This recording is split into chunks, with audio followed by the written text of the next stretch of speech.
is going to be untamed. It's going to be a little crazy. I want to talk to my people. I want to talk to my brothers and sisters. We can have grace and humility in how we interact with other people. Oh, hot dog, look at you. And nobody talked about what's really happening. And let's have conversations about what truth is.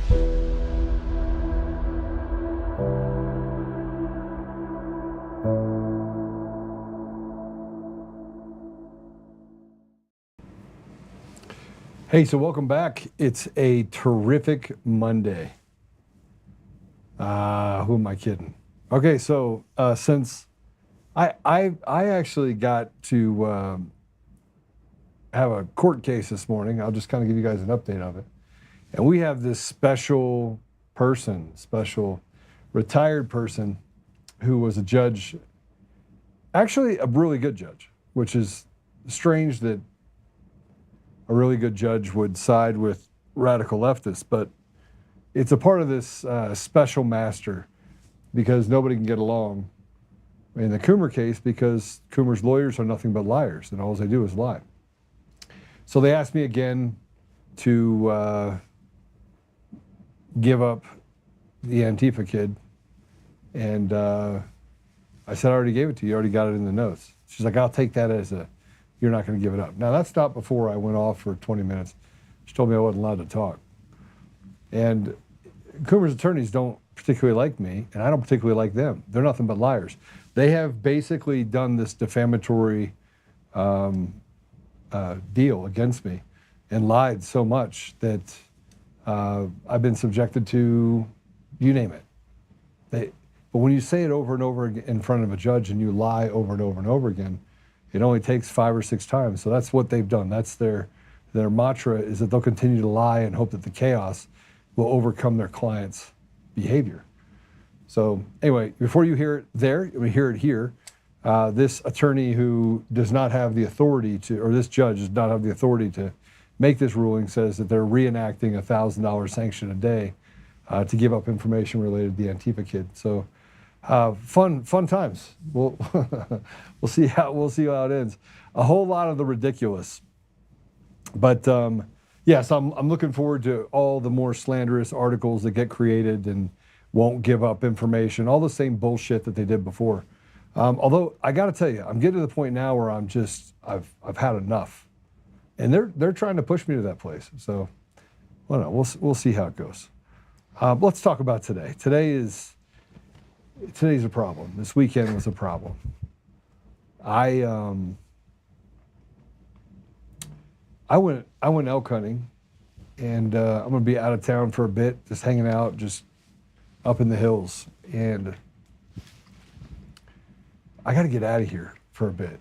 And most of what I said this weekend, I put up some posts about how the stars are bright and they're great, and I went up there elk hunting. I just want you to know that no elk were harmed in the anticipation of me going up there elk hunting.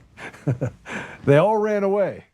It was not a good hunting weekend. Although I had a great time with my buddy. We went up and got to hike 2.5 miles straight up a mountain. That was fun, and get out there in the side by side and just enjoy life a little bit.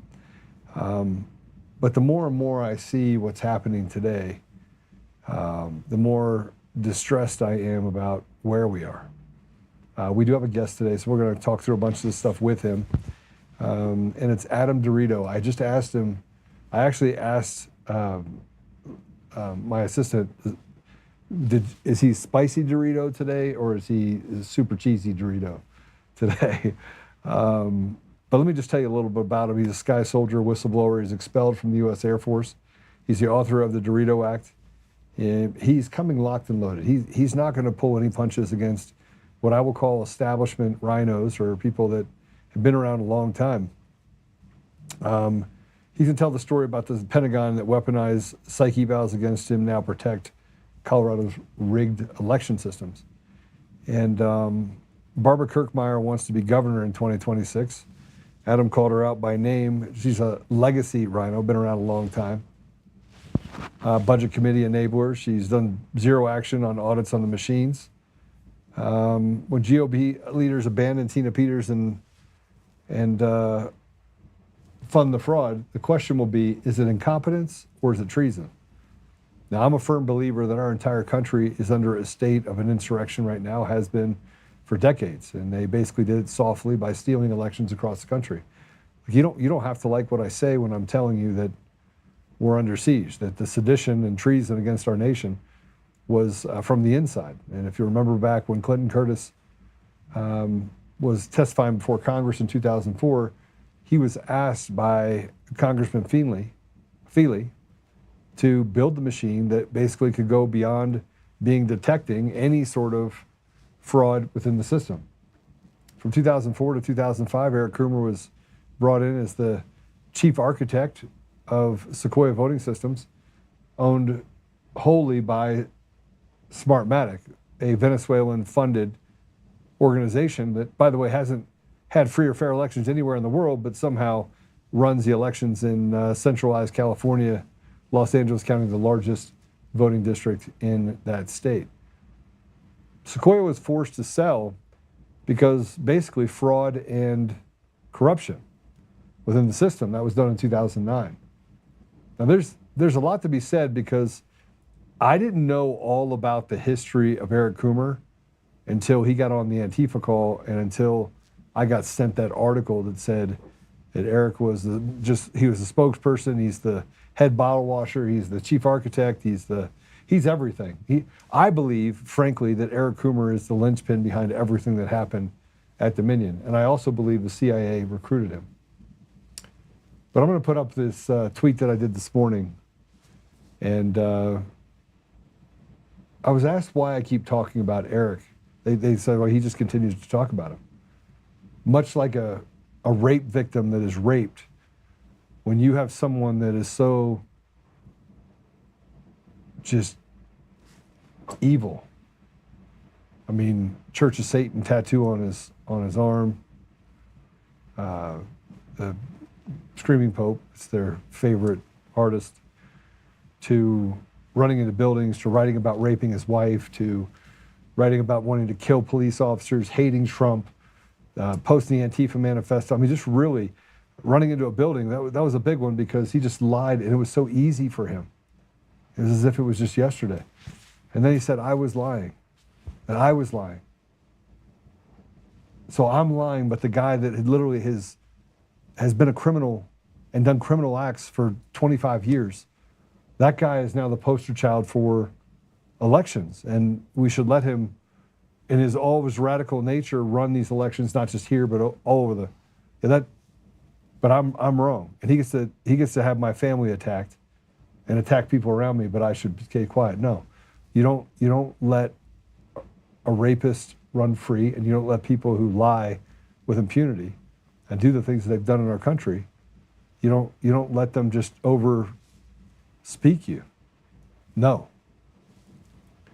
So in honor of that, I want to put up this tweet. This is a tweet I did this morning because I wanted to remind you guys where we are. Good morning. There's only one problem this country has. We have been captured by fraudulent elections and largely selected representation at every level. I could care less about nearly anything else. Why? Because the charade of safe, free, and secure is bullshit. If you do not fix the elections, you have no country, and this seditious coup we are actively in the middle of will become ink dry, and most of you will die. That is not hyperbole. That is truth. Hand count at the precinct level, paper ballots in person with an ID. Clean the voter rolls. Only U.S. citizens can vote. And make it a federal holiday. No machines, no mail-in ballots. It's as simple as that. Everything else is a distraction because they are not serious about solving the problem. Thank you for your attention in this matter. And then we have this tweet from Apollo. This is the daily email from Jonathan Jacobs at the U.S. DOJ to several FBI. The daily email from Johnson Jacobs at the U.S. DOJ to several FBI DOJ agents and Mike Frontera, counsel for Dominion, was sent on the same day that a special meeting was held and the Dominion contract for Mesa was extended. Tina was not going to renew the contract and had been negotiating with Clearballot. Tina was removed as director of elections about 1 week earlier by Jenna Griswold. Sheila Reiner contracting for Dominion, and Wayne Williams were appointed to take over. These are people that took money from Dominion while they were taking over. So, quid pro quo. Tina was not present at the contract extension, bore her signature stamp for some reason. The only person that could have legally signed was Tina and her deputy clerk, who was put on leave before this meeting. Thus, the contract signed in August of 2024 is likely null and void. At Real Tina Peters needs to be freed immediately. RICO. I believe every bit of that. And then I want to play this. Look, we're not going to stop. I'm not going to stop. I don't actually care if I go broke. I don't care. I could care less. I don't want to live in a world where they can just treat us like slaves. I don't want to live in that world. Like, I grew up super poor. It doesn't bother me. I'm totally good with it. And that's the difference between me and probably 99% of the world out there that will not stand up and call a man and a woman. Afraid, deathly afraid to answer simple questions. You want to know why? Because they're afraid of the outcome. They're afraid they might lose their job. They're afraid of they want that bag of shekels. They want that bag of shekels. They want to eat and watch their TV. They want to sit down and play video games. They want to simp a little bit more. Don't want to see the truth. Certainly don't want to talk about it even when they do see it. I'm just not built that way. I'm not built that way. I'm not built for the bullshit. Right? So it is what it is. I'm going to continue to do it. But this is what Nino Rodriguez said of why we're actually in Venezuela and why we need to free Tina Peters. Some people are starting to get it. Play it. Do you want to know the real reason we're in Venezuela? Well, yeah, the narco-terrorism is a good cover. And yeah, we want to get rid of drugs. But the biggest reason is it reveals how they stole the 2020 election. How Biden stole the 2020 election, and it all leads to Hugo Chavez's regime in Venezuela and how we intercepted their Smartmatic system to flip and steal votes for the 2020 election, and they hold the key. You know who else holds the key? Tina Peters, who's rotting in a jail right now in Colorado, and her cancer has come back, and they're making conditions unlivable within the jail system to keep her hostage and hopefully kill her in the Colorado jail. Free Tina Peters. Share this message far and wide, folks. I'm gonna bring Adam in. I'm gonna bring Tommy in because Tommy's joining us. I just see he's up there now. I want to bring them both in. Tommy's joining us for the podcast. We've got one more because we're going to talk about Mexico, but I'm going to get their thoughts on this. So Adam, who's with us, and Tommy, welcome to the show. Pleasure to be here, Thanks Joe. for having me. Thank you so much for letting me come on the podcast today. Appreciate it.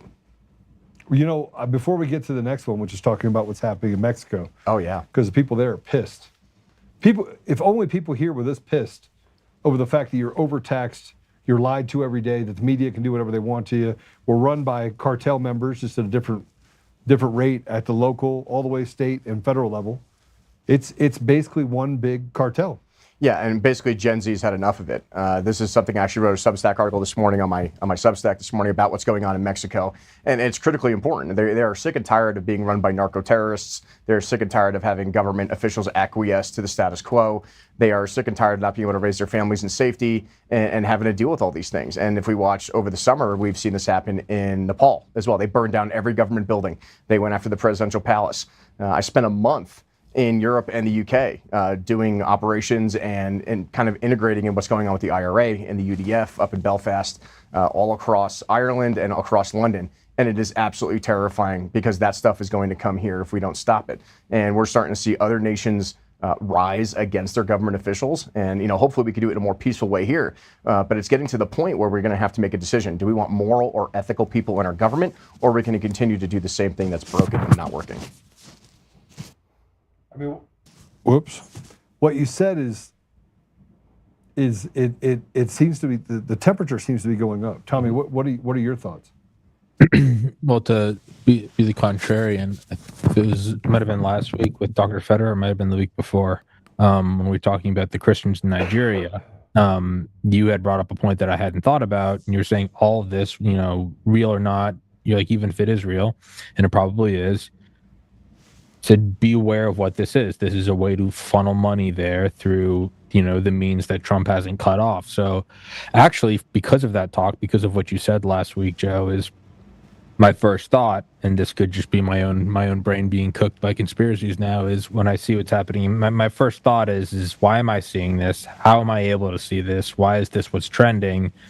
Who does this serve? And I would argue that this serves as even if it's tangentially related, it is the beating of the wardrobes. Even though I'm with the people in Mexico, it does give me pause when let's completely break it down into what it is. It's a new enemy with a new just reason to go there. We are moving, I think, more than one carrier strike group off the coast. Massive amounts of armament. I think somebody said it's on par. The aircraft alone is on par, second only to Iraq in March 2003. Although I do side with the people there, I am a little more, when I look at it and I go, what am I being shown, and who benefits from me getting a feeling of rah, let's go get them? Just to be cautious. Every time war on terror or Vietnam or Korea, it's always preceded by some air of justification. I'm just trying to be a little more hesitant right now. Why am I seeing this? Why is it happening right now? Why is it trending? And maybe it is organic. I'm a little more on the fence about why are we seeing this? What is this riling us up to do? Well, look, I can already tell you I'm riled up. Yeah. We're heading into 2026. I know Adam's riled up. Yep. We got people all over the country that are telling us what to think and how to think it, and they're not doing us any favors. We busted our ass for 5 years, right? And here we are having this conversation yet again on elections, as if we're just. I'm specifically talking about Mexico. I agree with you that it does need it's coming here. I guess what I'm saying is, what's happened in Mexico is going to. Do you see it coming here? I think it has to come here. Yeah, no, absolutely. I've talked to so many disenfranchised people in the millennial generation and generations before us, and this is actually why I wanted to come on today. I've been involved in federal politics for 15 years. You guys can Google me. I'm all over the internet.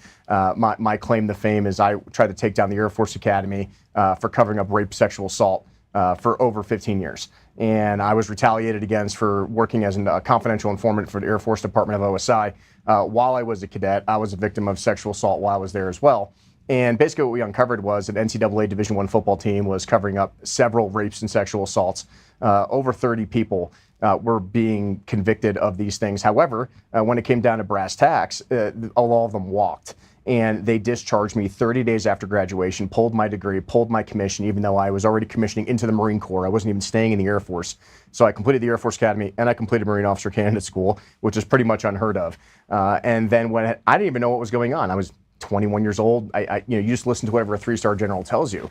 But what we found out was years later, when I tried to get back into the military, because what you're going to go to the Air Force Academy, they charge you $240,000 if you don't complete your 5-year service commitment, right? So I had to find a way to try to pay that back. So that's when I met Governor Hickenlooper, and we tried to get involved in a system where, hey, I'm going to now go from the National Guard side as an enlisted member. At 27 years old, I became an E4.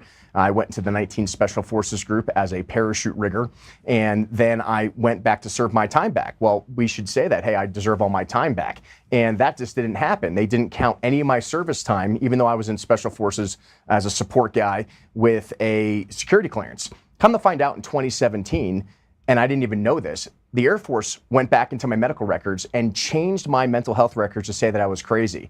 So that way, all those kids that were going through court martial around 2011, 2012, none of the evidence that we collected could be used against them. And they got away with it. And those members are still possibly serving in the Air Force today, right? And we just found this is a massive injustice. And then I found that it wasn't just me. I found out that most kids who were reporting rape and sexual assault at Federal Service Academy were now being retaliated against by having their mental health records changed. And what are you going to do about it? I spent over $250,000 of my own money, dragging them all the way through federal court, all these systems to try to get it corrected. Come to find out, we made it all the way to the 10th District Court of Appeals, the highest level underneath the Supreme Court. And they came back and said, you're right, Mr. DeRito, your constitutional rights were violated. But under Parker versus Levy, the military is a separate society and should be treated as such, and therefore we cannot tell the military what to do. So the military has basically become the fourth branch of government, and this rolled right into the COVID stuff. Because no matter what you do, even going to the Secretary of Defense, the President of the United States, the Air Force Board of Corrections and Military Records, doing all the right moral and ethical administrative appeals, they still won't change the law. So I decided I had to get involved. I had to go to my legislatures, and that's when I started writing legislation, the DeRito Act, the Military Mental Health Justice and Protection Act, because there's nothing in the NDAA and the Uniform Code of Military Justice that states it is illegal for any commander to use a command-directed evaluation to modify or falsify a member's mental health records in retaliation for reporting sexual assault, harassment, or misconduct. We would think that's a pretty bipartisan issue. Why wouldn't Doug Lamborn? Why wouldn't Ken Buck? Why wouldn't Lauren Boebert? Why wouldn't Joe Nagise? Any of these politicians in the state of Colorado be willing to sign up to advocate for military service members, especially at our own Air Force Academy here in the state of Colorado? And come to find out, it's all a pay-to-play system. The Air Force Academy Athletic Corporation, which is a 501c3 down there, and the Board of Visitors, which Michael Bennett sits on, they're all getting back paid through these channels, through campaign donations, and no one's going to go against the second largest revenue generator in the state of Colorado next to skiing, which is the Air Force Academy. So I had to go back to D.C. I went on a combat deployment. I came back as an intelligence analyst in the 19th Special Forces Group with the HIMARS unit down in Pueblo. And I said, all right, I got my street cred, I got my combat time. I mean, who's going to not agree with me that this is the right moral, ethical thing to do? And I started walking the halls of Congress. Lauren Boebert took pictures with me. Oh, we're going to support the DeRito Act. We're going to do all these things. Nothing happens. Not a single person in this entire state, Democrat or Republican, would sign on to those initiatives. And you have to ask yourself, exactly, you have to ask yourself, why? So, as you know, they're like, hey, you know what, DeRito, you've been doing federal politics for 15 years. Why don't you get involved in the local side? What's the worst that could happen? Well, I didn't realize that local politics are probably worse than anything I've ever experienced on the federal side. And I started showing up to my local meetings. I met all these local politicians in Weld County. That's where I live. I've worked oil and gas for over a decade. I've worked for every major company in our state. And now when I'm seeing 150,000 jobs get lost, millions in tax severance being lost because Baker Hughes is moving out, Noble Energy's selling off, Anadarko's leaving, and the only guys operating left are Liberty and Halliburton pretty much now. We went from operating dozens of rigs down to basically less than 10. And that was all during COVID, so people attributed it to COVID. And I started learning who all the players were. You know, I found out who Lori Sane was and Barb Kirkmeyer and all these other people. And then I come to find out that, Commissioner Sane at the time was for an open drilling policy. You know, we should drill anywhere we punch a hole. That makes sense. Yeah, why would we not want to do that? And then I like saying, I hope she's not. Hope she's not on the list. Yeah, no. And then I'm like, okay, so who's Lori Sane? I go and meet Lori Sane. We have coffee, we talk, and I meet Perry Buck, and she's the commissioner at large, and she's Ken Buck's ex-wife. So Ken didn't do anything for me, so Perry Buck seemed pretty admissible to trying to get things done. I kind of introduced who I am, like, who is this guy from D.C. who just starts jumping into commissioner meetings? I'm like, well, I'm not a hostile adversary. I'm just an intelligence guy, and I'm just trying to get to know who everybody is and who's at play here. And you think this largely red district who's all pro oil and gas and pro farming and ranching, but then you've come to find out it's anything but that. And then I find out who all these other players are. And I start asking questions. I go to the state capitol and I state, well, why aren't we supporting, oil and gas operations? Why are we not passing more bills? Why are we not approving more drilling permits? And why is the guy in charge of approving drilling permits never worked in oil and gas before? That doesn't make any sense. And then I come to find out, well, who's backing his campaign? Well, who's the registered agent? And then they all backtrace to one single person. It's Marge Klein. Why is Marge Klein in charge of all of these specific elected officials? Why are they funneling money from this one donor, Steve Wells up here, into all these campaigns? That doesn't make any sense. So it's a RICO thing everywhere. Yeah, pretty much. And the worst part is it gets worse than that. Because keep in mind, I don't talk to really anybody. I just kind of keep to myself and figure out who everybody is. And I'm like, you know what? I started realizing that the only way we can make a change is for us to get involved. So I try to become a PCP, denied. Tried to run for the Weld County. What do you mean denied? How are you denied? Oh, sorry, those positions are filled and we have no other positions for you to fill, so you can't do these things. Okay, that sounds fine. What about all these open, but let's go find some other PCPs, right? Because these are the people, like we talk about election integrity, and that's super important. Yeah. But the Dominion machine doesn't matter if we never have a chance to put moral and ethical people on the ballot in the first place. Well, yeah, I mean, look, they control it. This is why they wanted to get rid of the caucus. That's why those RINOs were Exactly. pushing it for that specifically. But, What does PCP mean, other than primary care provider?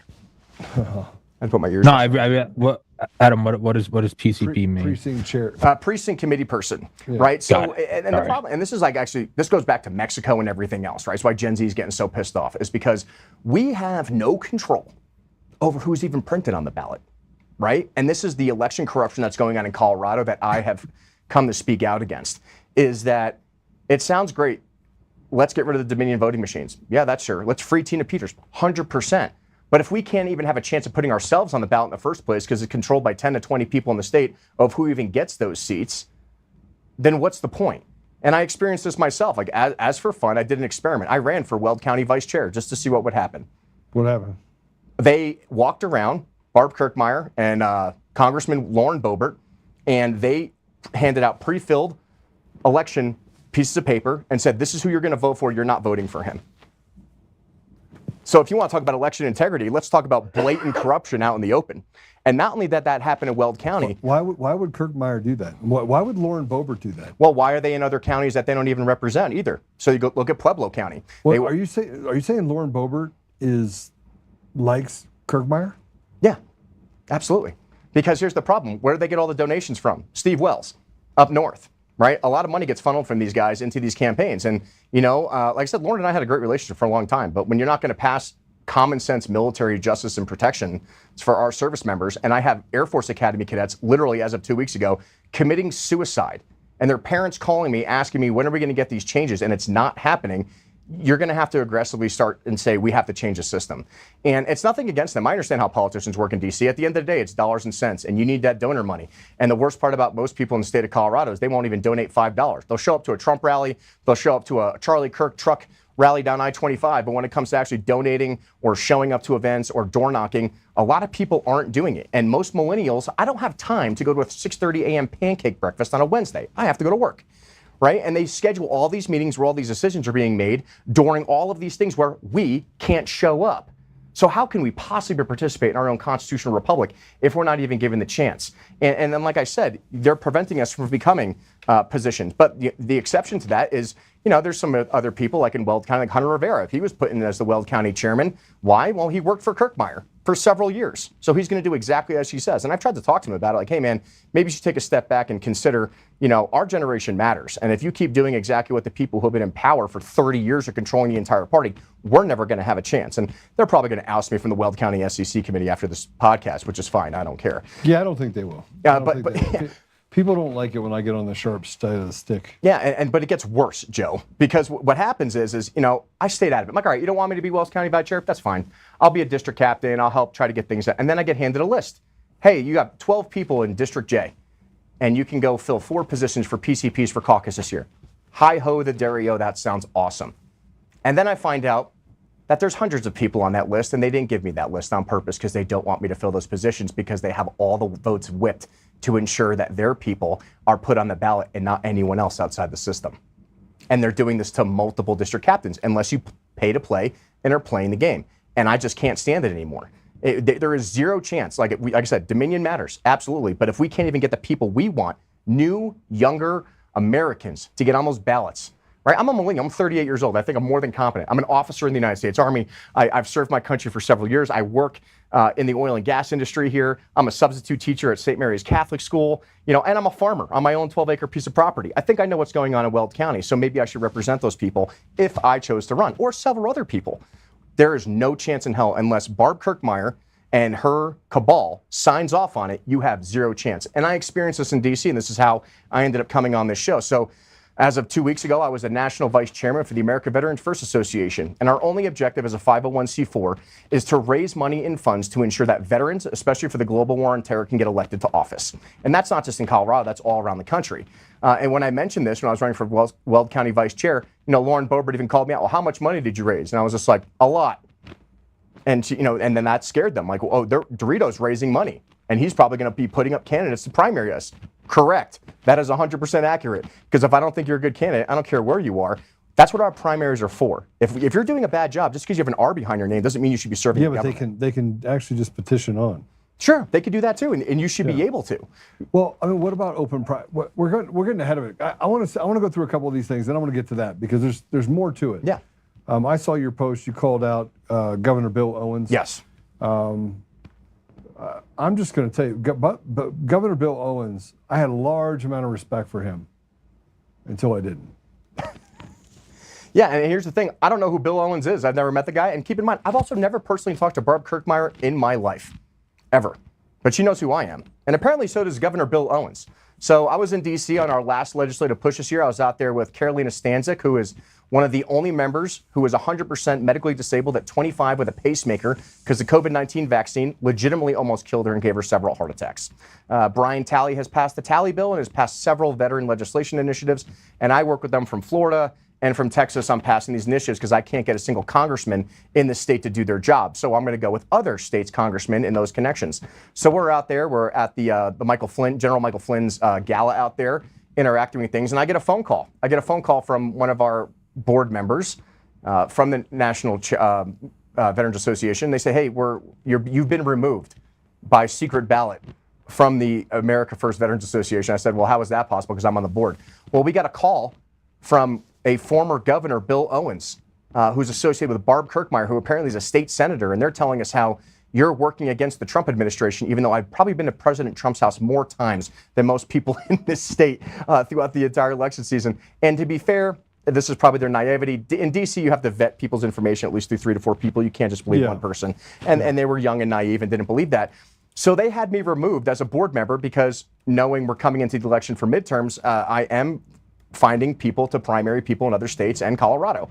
And well, the good thing is that, Bill and Barb, you did it right before our massive fundraiser at Trump Tower. So now we're going to dissolve the organization that had no election money for midterms. And you did it before we were a financial machine. So now we're going to reorganize into something else.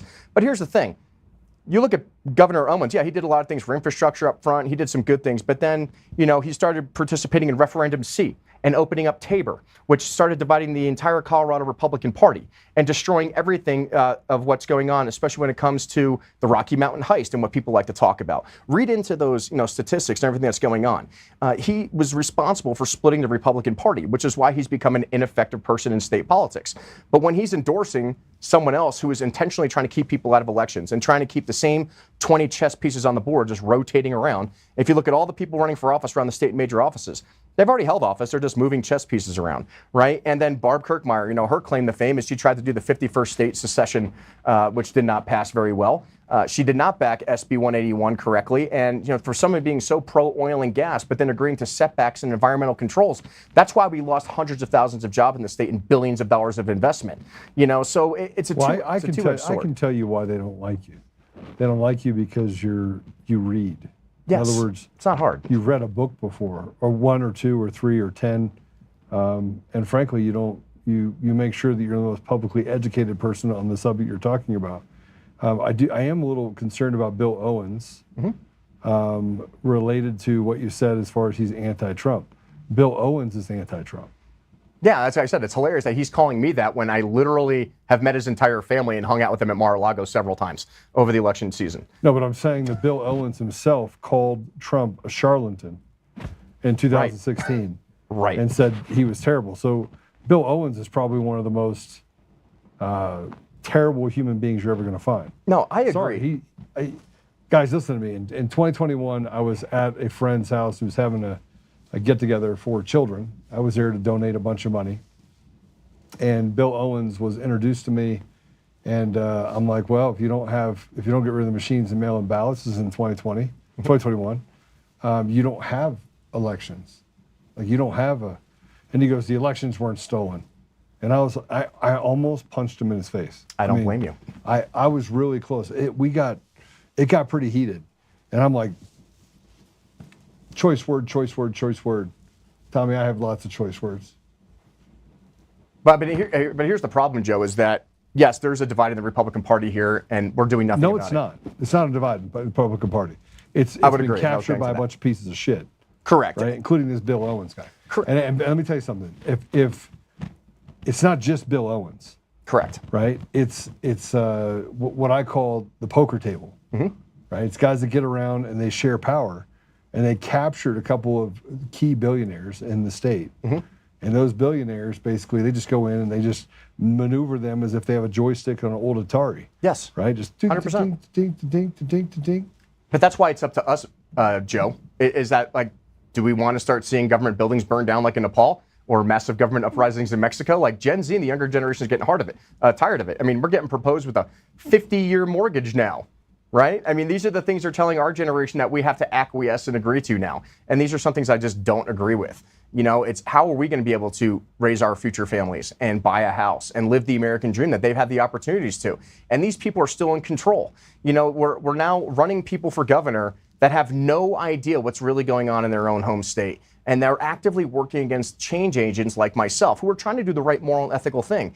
And if I could fight the Air Force Academy and the Department of Defense and the highest ranking generals in the United States military for 15 years and win, if you think I'm afraid of you, here at the local level, you have another thing coming to you. And I kind of warned them of this. I'm like, I have no problem staying out of local politics and going to some events and shaking hands and kissing babies, so to speak, and keeping to myself. But the second they went after my initiatives to help veterans on the national side, and then convinced all the congressmen in the state to include Lauren Boebert and Gabe Evans and Jeff Crank and Jeff Hurd and all the Democrats too, you know, Diana DeGette, Joe Nagise, Jason Crow, right? All of them. They all agreed not to support this act.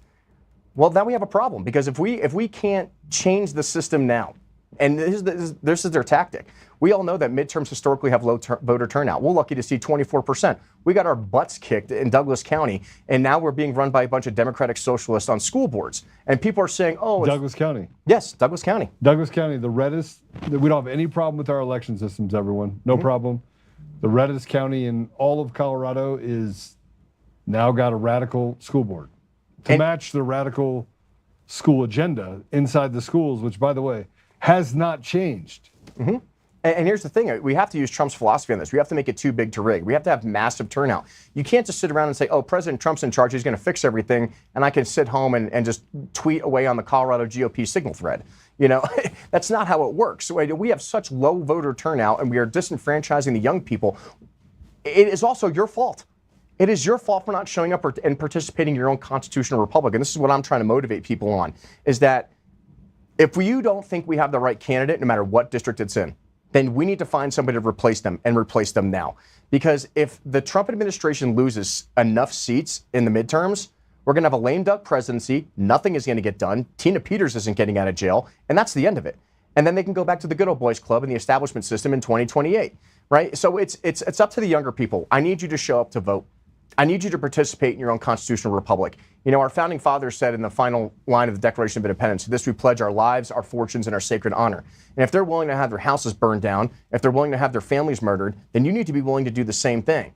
We don't want to. They weren't willing to have their families murdered, right? 'Cause I can tell you right now, I'm ready for battle every day.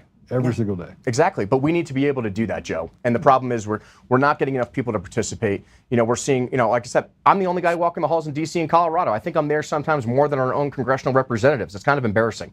And I don't get paid to do this. I do this all pro bono. I think last year I actually did my taxes, $58,000 in pro bono work this year for cadets and service members around the country at my own expense, my own flights, my own hotels, you know, going to these events and trying to get people in the room and trying to help them out so they don't kill themselves. So I can't bribe you with a bag of shekels. No. Tommy, can I bag you with a brag?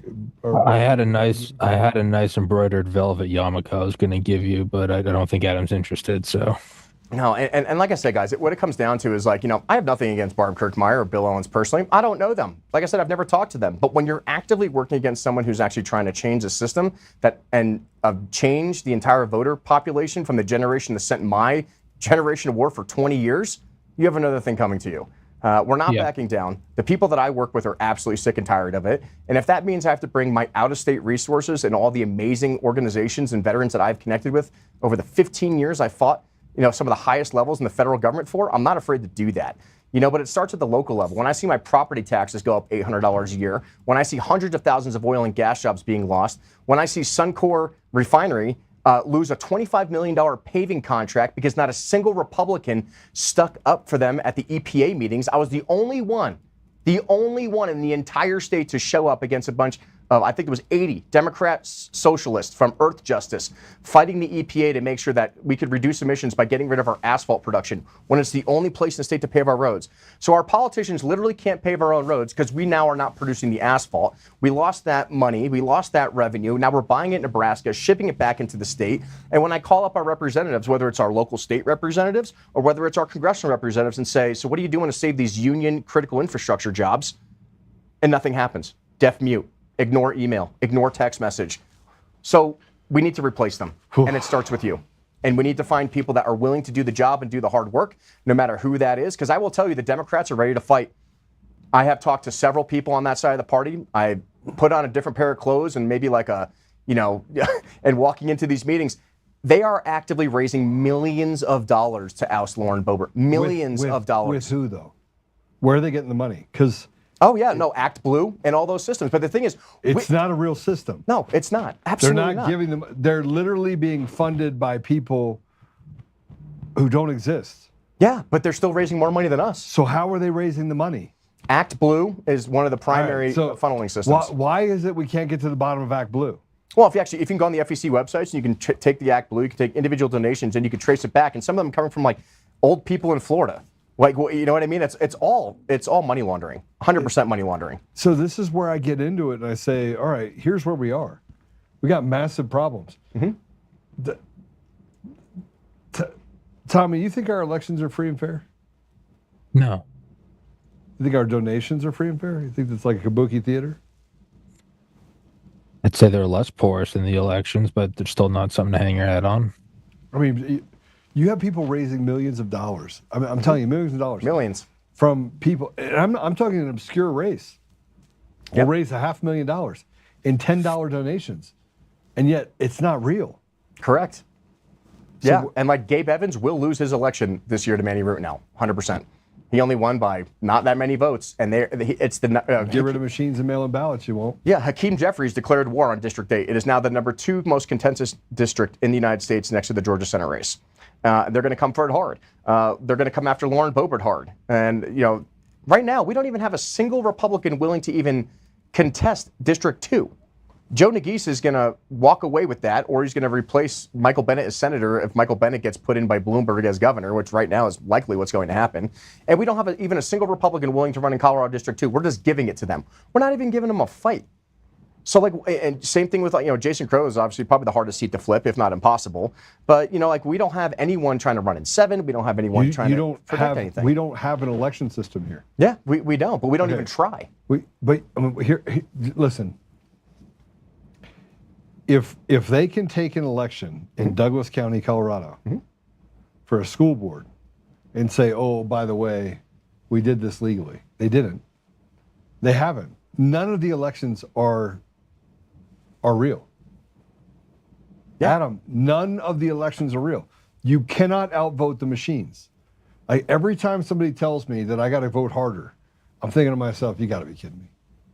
Well, I don't think I'm necessarily telling you to vote harder. I'm just saying that, yes, we need to get rid of the Dominion voting system. We need to do, not mail-in ballots. We need to do paper ballots showing up with ID. Yeah. 100%. But at a minimum, we also can't be idle bystanders. So why not get 100,000 people to go in and just flip tables? I love that. I mean, that's what Jesus did. Everyone thinks that Jesus was a peaceful person, but he went in there. No, he was not a pacifist. That's a misconception. And as an unapologetic Catholic, I will tell you, we need to bring back the leather whips and the flipping of tables instantaneously. It's unquestionable, right? We need to do these things. There is no more acquiescing to the machine. We have to change the system. We have to demand change. And we can't just sit around and let us lose the midterms and let us get cleared house here and just say, oh, well, we tried. Well, you didn't try. You didn't try hard enough. If you guys put in half the effort that you do on these Facebook groups and these Signal threads, into actually participating in what your local stuff is and forcing your elected officials to demand that we have in-person voting with paper ballots, then maybe we might see some change. But you can't do it by sitting idly by and being a keyboard warrior all the time. All right, let me show you what it's coming to. Let me show you what's coming to, because I want to get to Mexico, and then Tommy, I want your thoughts on this. Play cut 4.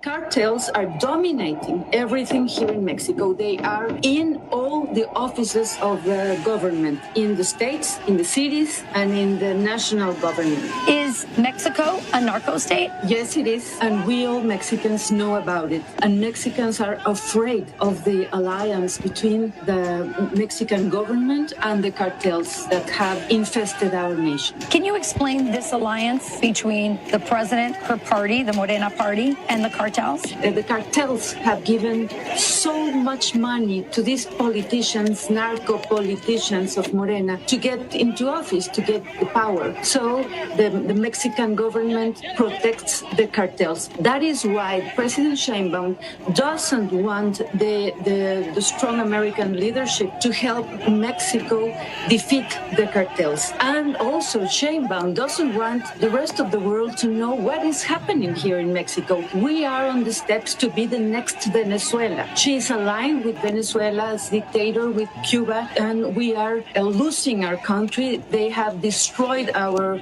Republican institutions, the democratic state. I think we all Mexicans want and welcome the support of the United States to assist Mexican people against the cartels that have us all in this crisis with the traffic of fentanyl and migrants. And they say, well, we just turned over 26 cartel members. We're sharing intelligence. What are they not doing? Because she really doesn't want the help of the United States.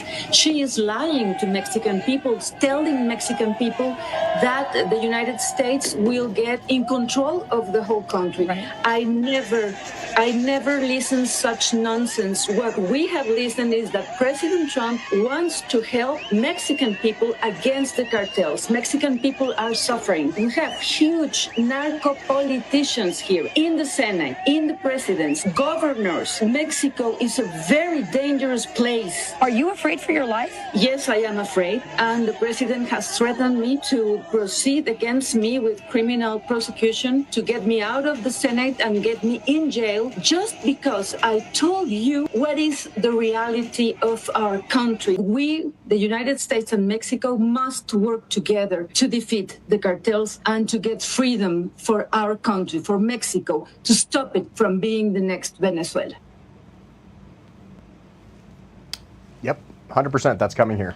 Okay, so Tommy, tell me about the president of Mexico. Claudia Sheinbaum. Well, she didn't like 37 other candidates get assassinated before her, and then she was brought in and won the election. And I don't know anything about her. I know she's a Jewish woman. And I do believe, and I have no idea if it's based on reality. You know what that means? She's part of the Synagogue of Satan tribe. And I do believe that they're saying a lot of the cartels are being equipped with a kind of Unit 8200 surveillance technology. I think more and more, and I hate to come to this conclusion, but I guess I shouldn't. I mean, a conclusion's a conclusion. I shouldn't attach emotion to it. It's going to continue to spiral. It's going to come to the United States. It seems it's going one of two ways. It's going to come here. It's going to dissolve everything we hold near and dear. And as major countries and bulwarks in the world fall this way, chaos will reign. Or President Trump has to do something that's going to be wildly unpopular and everyone's going to hate him. But they already hate you anyway and call you a Nazi anyway, so that doesn't really matter. I think at a certain point you have to look at it and just I know this is it's a sixth grader way to go about it. Quite literally call a press conference, dump everything about the 2020 election, and say they're continuing to do it. Your country's going away in 3 years, and then the rest of the free world will fall. Because of that, we're doing X, Y, and Z, and we're holding elections hosted by the National Guard, broadcast live on television. You can only vote in person. We're at a certain point where it's like when you have a friend that's drinking too much, and you're kind of like, hey, man, you're going to die. and I love your mom, and I don't want to go to your funeral. So I'd love to help you. And if you don't want help, I don't know what else to do. It's just kind of where it is. I think it's a miracle that Trump got in. I couldn't pass a lie detecting test and say, I don't think that will happen. I think there's going to be two drastic things. We're either going to kick the can down the road until it drastically comes to our front door, or the president is going to have to act in a way that's going to be screamed about hysterically that he's a Nazi. I don't really see a middle way, and I don't like that. If I had to put all my money on it, I don't see it being one of the two ways. I hope the good Lord can show me a miracle and prove my faithless idiot but wrong. But I just don't see it, which I hate because I'm 35 and I'd like to live a long life and have a family. And I don't think it's going to happen, bro. I think what's in the cards is we're going to go to war. But let me just and I'm sorry, but that's just the way it is. No, I don't. It's buy not guns, yeah. buy ammo, buy gold and silver. Yeah. But here's the deal, though. There's only about 50,000 Jews in all of Mexico. Mexico has been under siege and held hostage by a narco state for 5 decades. They're a predominantly Christian, Catholic yep. community, right? By the way, I was going to show you this. See? Oop. Got mine on too. Okay, just checking, make sure you're good. All three of us. There's some holy water on him. See if he sizzles. You got 132 million people in Mexico. Mm-hmm. 50,000 are Jewish. And this is the president of Mexico. After And 37 everybody wants to get assassinations. pissed off. Everyone's get pissed off at Tucker Carlson and everyone else calling him out. It's true. And Every by the way, time I'm going to separate Jewish from Jew. You have a person that is literally running cartels from the highest office in Mexico. And the people are like, you know what? Piss off. Duck off. Yeah, the people have had enough of it. Like I said, look what they're doing. You just saw the video of it. Like, this is, you import the third world, you're going to get the third world. And that stuff's going to start coming here way faster than people think. All right, check this out. This is insane. Go ahead and play it. I was going to say, I think the best way to examine these things is sometimes people will take any article or any people and they'll just replace Jewish with Irish.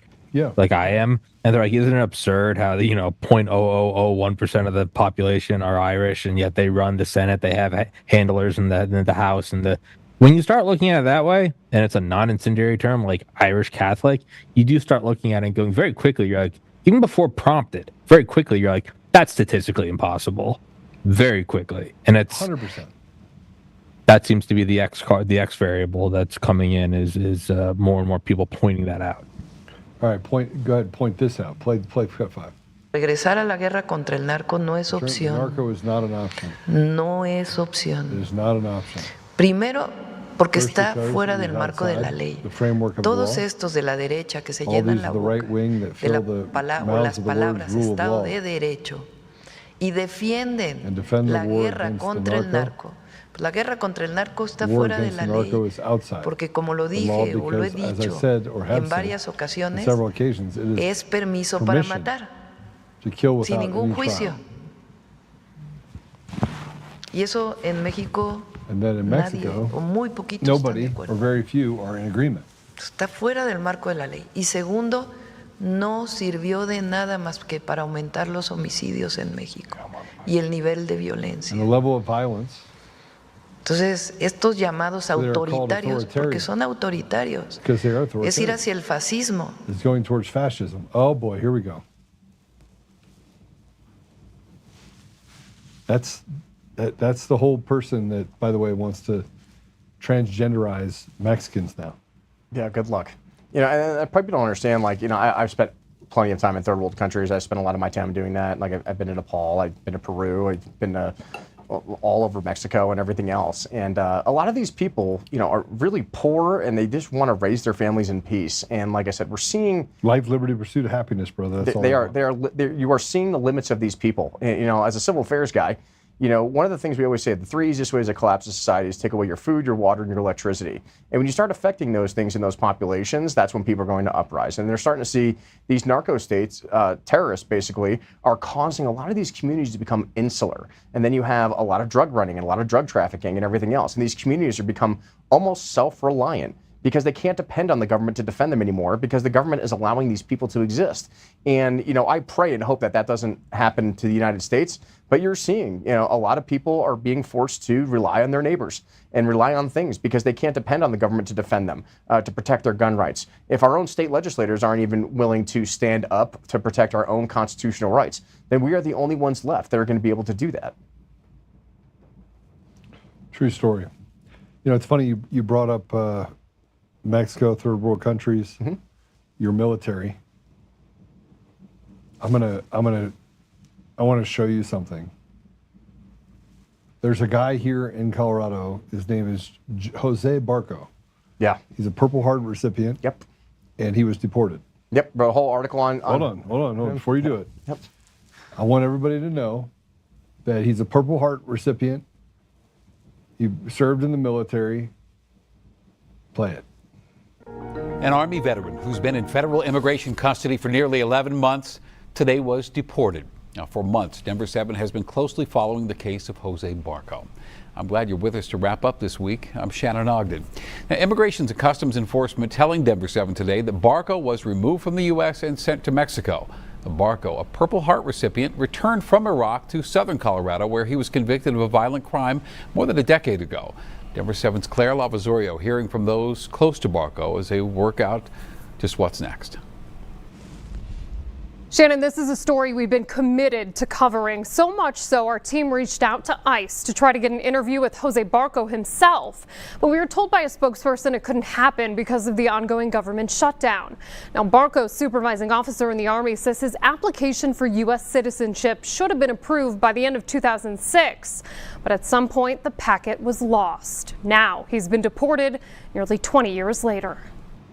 This is the text Jose Barco's attorney received Friday morning from the Department of Homeland Security. A message shared exclusively with Denver 7 says that Barco, a decorated war veteran and convicted felon, has been removed from the U.S. by the federal government. Searching for answers, Denver 7 reached out to Immigration and Customs Enforcement. A spokesperson for ICE tells us Barco was removed to Nogales, Mexico. With news of his deportation, we followed up with volunteer for Barco's legal team, Anna Stout. It's absolutely appalling. She says neither the legal team nor his family were told where the Army vet was taken. This has been a sickening time for them, to be cut off from communication, to not know what's happening with their loved one, to not know where he is going, when he's going, how he is going, and to not be able to implement plans to be able to provide support and resources for him wherever he's going to go. Barco's deportation marks the latest chapter in this complicated saga. Back in August in Aurora Immigration Court, Barco lost his months-long fight to avoid deportation. The court decided his 2009 criminal conviction for attempted murder met the grounds for removal. At the time, an attorney for DHS argued that Barco should be deported to Venezuela, Mexico, or Cuba. Barco was born in Venezuela to parents of Cuban descent and has lived in the U.S. since he was 4 years old. His deportation comes the same day that veterans in Phoenix plan to protest his detainment at the ICE facility in Florence. I've been involved with the issue of deported veterans for a long time now. Scripps News Phoenix spoke with Ricardo Reyes, executive director of Vets Forward, a veterans advocacy group. Reyes is in close contact with Barco's wife and is sharing this message on her behalf. She just wanted people to know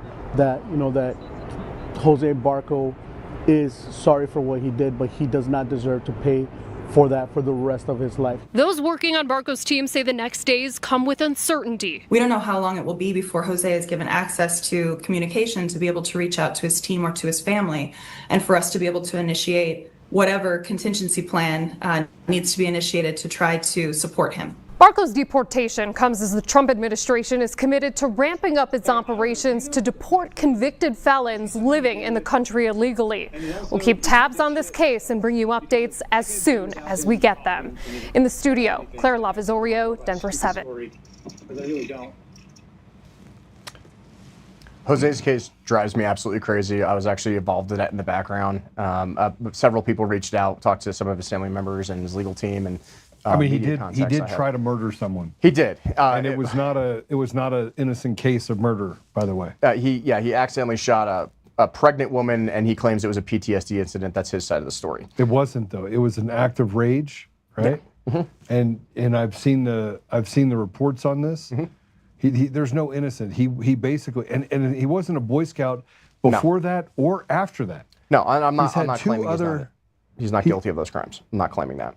But what I'm saying, listen, there's not another country in the world you can even. There are countries in the world that if you can go get citizenship, but if it's not your country of origin and you commit a crime, they can kick you out even as a citizen of that country. Yes, they can. But I think what I'm just trying to say is I would still stick up for an incarcerated American over an illegal immigrant. And there are several other more dangerous people that are in this country that are of illegal descent, that are not American citizens. And by all means, this is a big Army screw up. And if this goes back to 2006, right? And this is something I advocate for veterans. So hold on a second, Adam. I'm not telling you that this kid should have been deported. It's not what I'm saying. Sure. Because he served our country. Yep. Right. So if you serve our country, you go over and you fight. And get shot. You got a Purple Heart too out of it. But here's what I am saying. Right. Here's what I am saying. This should have been resolved. I lost the paperwork. They should have literally walked the paperwork over, walked it into the deal, dropped it. Correct. But somebody wanted to make him an example. Someone wanted to make him the bad guy, so they'd have something they can hang their hat on. 100%. And this is a failure of his command. This is a failure of Fort Carson. They completely screwed him over. And I even tell like a lot of people the legal immigration thing. If you want to go get your citizenship faster, go join the United States Army. I'll bring you over to the recruiting office myself. Right? But they completely screwed over his entire case, and no one fought for it. And yeah, he suffered mental health issues. He served in federal prison. He definitely committed a crime. 100%, not denying that. But what I'm saying is that this is exactly the issue I run into that I've dealt with for 15 years, is that not a single lawmaker is advocating for members who serve in the U.S. military in this state. Not a single one. You know, you want to go fix these issues, whether it's the Air Force Academy, or whether it's the Army, whether it's Jose Barranco, whether it's Joseph Furnow, who I dealt with at the Academy most recently, and Jeff Crank refuses to get involved in that case as well, is that we have members of Congress who claim to run on I support veterans, and I'm going to support some of the largest military bases in the country here in the state of Colorado. Yet I can't get a single one of them to sign a letter of inquiry to the Department of Defense / Department of War to help advocate for these veterans. Not a single member of Congress, Democrat or Republican, in the entire state of Colorado helped advocate for Jose Barranco's case. And now he's gone. And he's likely not going to be able to come back here because of his conviction and the regulations behind that as they stand, right? But where are all these members of Congress? Where are our state representatives? Where's our governor advocating? They don't care. They don't care. Listen to me. They don't care. The people, and this is why I wanted to have you come on here. It is a cartel. Our country, Tommy, do you feel like our country is run by anyone other than a bunch of frat boy elitists? No, skinny jeans. It's royalty, yeah. Agreed. And what are we going to do to change it? We have to change it. Like these, just because they have an R or a D, whatever side you want to sit on, and we have to keep them in their seat. No, it's time to remove them. It is time. Midterms 26. This is going to make or break our country. We need to make a decision collectively as a moral and ethical population of whether we are going to try our hardest to put the right people into place. And yeah, we're going to have to fight a broken election system 100%. And we might lose, but we can't sit around and say, well, we're just going to throw our hands up in the air and we're going to talk about it on podcast for another 100 hours and still not resolve the issue. These people are not doing their jobs. They need to be removed, and we need to take a stand against that. Just gets me fired up because I can't stand these people, you know. So Tommy, they're demons from hell. Adam was a whistleblower. I, in essence, was a whistleblower because I was on the Antifa call, so I guess you could call me a whistleblower because without me, we wouldn't be looking underneath the skirt of Dominion. I'm pretty much hated by the establishment on both sides. Yep. Even though they privately tell me, Joe, you're so right. You have no idea. You're right. I mean, I had a conversation today with a leftist. Yep. And my fact checker friend is like, Joe, you will prevail. And I was like, after 6 years, I'll prevail. Yay me. Yeah, 6 years of hell. Having to go through hell and spend millions of dollars and be dragged through the mud to prevail. That's what they did to me. I mean, that's why I wrote this book, which, I wrote my entire memoir about my life, about this entire case. It's called The Guy in the Yellow Tie. How I got that nickname in DC is pretty funny. But I mean, I wrote about my entire life growing up, and I mean, I've been a public servant since I was 12. Firefighter, EMT, search and rescue, joined the Silver Air Patrol, went to the Air Force Academy, trying to be the all-American kid. Then realized how rotten the system was in the late 2000s, and then spent 15 years of my life and basically made myself broke trying to fight this establishment system. And the fight is still not over. Like, I still fight these people in court in the Air Force Board of Corrections military records. It's not done yet. You know? Well, you just said that they can lie about you and there's nothing you can do about it. You cannot. And they tried to call me a pedophile in open court because we were. There's a whole story behind that. But you know, basically, we were like the Chris Hansons, you know, going in and trying to find all these kids, fucking kids. And basically, I was terrible at online dating at the time. And I was talking to a 19-year-old, and then later they said, "Well, this person was really 13. But how would you like to work for us as an undercover informant?" And even to this day, my lawyers were like, "We don't know if that was actually real or if that was actually an agent just trying to recruit you because they know you're a Marine going, you know, leaving the Air Force." But I never got charged for it. I've never been arrested. I don't have any criminal record. My entire background check's posted on my website, adamdreher.com, if you don't believe me. And I hold the top secret security clearance as an officer in the Army, so none of that is true. But the thing is that the Air Force can publicly say anything they want against you in their defense response. And then I found out you can't sue the government for slander or libel. So when people Google me and they want to read the first two sentences of the 10th District Court case, that's what comes up, because this is what the Air Force says about you, even though none of it's accurate. But why you have Coomer did the same thing to me. Yeah, you can't. There's nothing you can do about it. You cannot sue the government for slander or libel. I got the CIA treatment. I got the CIA. I literally had someone call Laura Logan. His name is Clint. What's his last name? Starts with a D. Out of Castle Rock. He ran for office. I don't remember his name off the top of my head. Clint. Anyway, he called Laura Logan because I mentioned her on the show and said, "Joe's a really bad guy." And then I had Mermaid, who told my assistant that I don't have any credibility. Mm-hmm. I don't know if anyone else that has done the things that I've done. No. I don't know many. It's one of the reasons I like you, Joe, is because, like, oh man, this guy deals with the same shit I do, just at a little bit of a higher level. I mean, they have tried to ruin my character, assassinate me for over a decade. And then I find out that the same people in our political system in this state try to do the same thing. Why? Because we're the ones out there making change. We're poking the bear. We're trying to actually get justice, not only for survivors and victims of the system, but also to try to fix the system. And is it going to be a long, slug-out fight?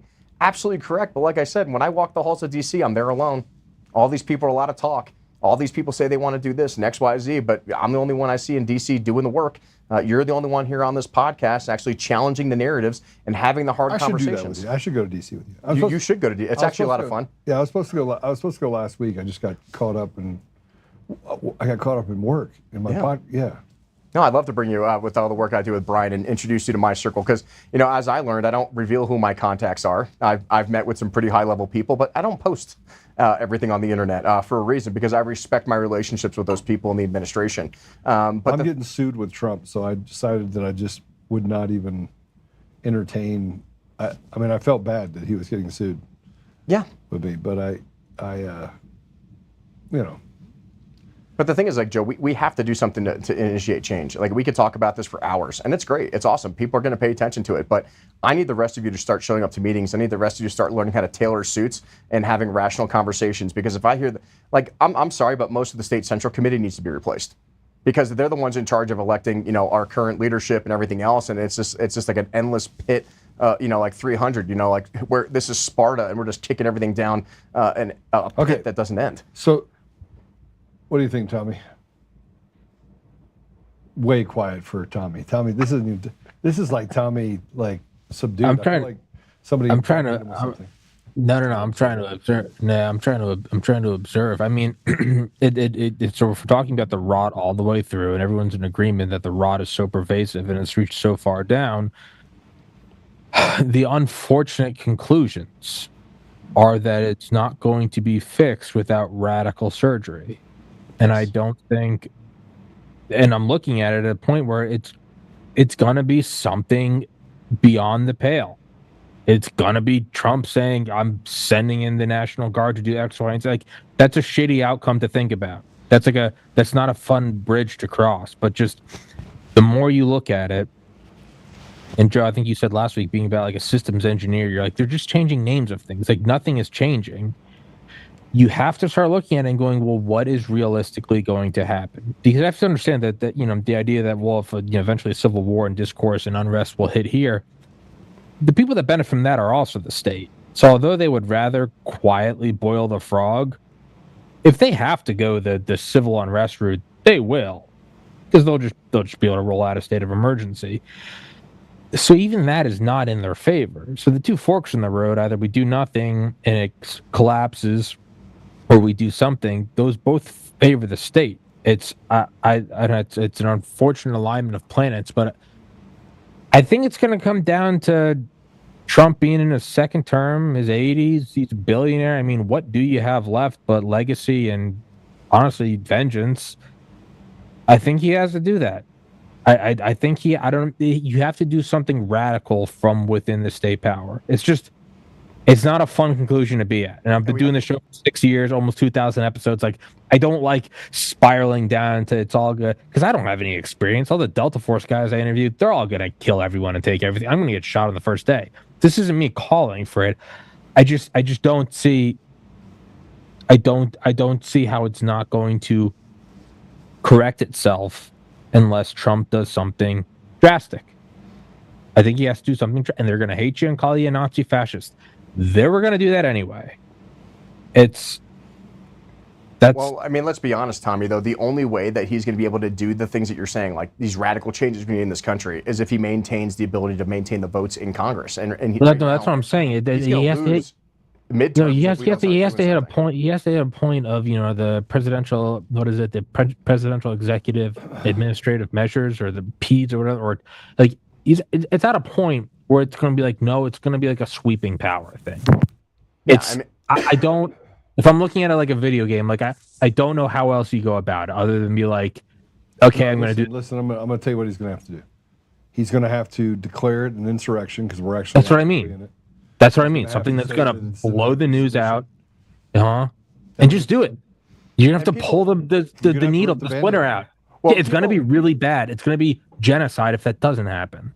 Well, people always like to say, oh my God, they're sending the National Guard. Look, I will tell you, as a guy who's in the National Guard, who was deployed. Send in Delta Force. I don't care. Send in whoever. Yeah, we call them CAG. Yeah. But the thing is like, look, they called us up for civil unrest. Like, I got deployed to January 6th. They loaded us up with like 15 rounds. I was at January 6th, yeah. Yeah, they loaded us up with 15 rounds of ammunition, which I told all my guys to duct tape their mags. Don't even think about it. And like I said, 90% of these kids that we were working with, like, they're not going to hit anybody. They're not going to do anything. They're going to stand there. We have the military police kids, and even they're a little bit more trained than the regular support guys from an SF unit. But like, our job is to jump out airplanes and shoot guns, you know what I mean, or fix trucks or whatever it is. And I think they're doing great work. I love my National Guard guys. Funny story about that is like we're standing on a street corner, and Michael Bennett calls us over. I want to see all my Colorado National Guardsmen. Jason Crow deployed us off a C-130 out of Buckley Air Force Base and gave the Independence Day speech for himself in his mask, telling him it was the most terrifying day he's ever experienced. Okay, Jason, that's your opinion. We get on the C-130. We take a nice 7-hour flight, because those things are slow and low, and you have to stay below oxygen levels. We land there in the middle of the night, and I think we're going to start invading D.C., and next thing I know, Michael Bennett calls us all over, and he's like, guys, just want to thank you for showing up and protecting our nation and preserving the Constitution, so I bought you guys some food. Keep in mind, there's like over 100 of us there, and he shows up with 2 pizzas. So it just shows you the mental disconnect that our own leaders who deploy our service members to protect them, or whatever else it is, have is from the reality of the situation. And then they had to sleep in parking lots because they didn't like us sleeping in their hallways because it made them look bad. Then they shoved us in the parking lot, and then they wanted to remove us from the parking lot. So now I was hanging out with homeless people in the grassy areas and between the DC Mall. Then it made us look bad then. So then they moved us into hotels. And one of the reasons, I'll give Jared Polis this one kudo. Jared Polis, because we're spending the entire state National Guard budget on housing, us in hotels, because it was during COVID, so we each had to have our own individual hotel rooms. And hotel rooms in DC that close to the mall is like, over $800 a night. So after a couple weeks, the governor of the state of Colorado was like, I'm not bankrupting the National Guard. We're going to bring them all back. So he brought us back, and then some of them ended up staying there. But the thing is that it's necessary. I mean, you got to understand, these kids are citizen soldiers. I've served with them for a long time. I love them. Now I'm in the reserve. But at the end of the day, if that's what is required to stabilize our country, in order to remove the illegal immigrants out of this country and stabilize, crime cities like Chirac, as we like to say, in Chicago, if that's what we have to do, we have to do it. We have to preserve what this country stands for. And we just need to let everyday Americans be able to take their kids to soccer practice, go to work in peace every day, and make sure the lights stay on. And right now, we're dividing each other over all of these things, and we're not doing anything about it. We all like to talk about it, but unless we're actually going to actually do that, we have to make sure we have the right representatives in every state that are going to support the President of the United States initiatives in order to do these things. Because if we don't, we're going to go into a lame duck presidency for the last 2 years where we're going to waste our time on impeachment processes and nothing's going to get passed. And we're just going to repeat the same cycle. And I think people like you and I are just sick and tired of it. Yeah, so I'm going to take a left turn here. We're going to take a commercial break. I'm just going to take a 1-minute commercial break because I want to make sure that Adam and Tommy are okay with what I'm about to do. Because I'm about to, Bill Owens is a problem.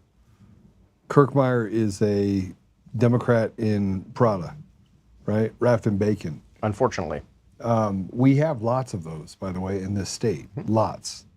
I mean, you got what's the clown down in Colorado Springs? Him and his wife. They call her Liberty something, or Todd Watkins, the Watkins crew. Yeah. She was a registered Democrat. Yeah, Todd Watkins called the police on me for showing up to a meeting. I don't even know who Todd Watkins is, but I had the sheriff's department approach me. He's a trash heap. Yeah, that's what he did, though. He's a leftist piece of trash who said that I threatened his family. Just so you know, I don't threaten people's family. If you attack my family, then we can talk. But I don't. You won't see me coming. All right, we're going to take a commercial break. When we come back, I'm going to talk to you about Steve Bannon. We'll be right back.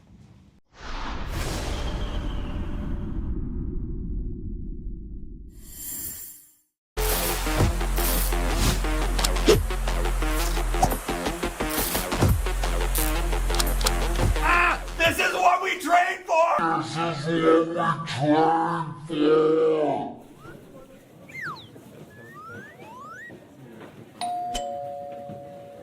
Hey, I'm here for your Black Friday sale. Black Friday is a go. Lock in your savings, shop Black Friday at DCF, and gear up for the biggest day of the year. DCF Guns, where we keep the range hot and the deals hotter.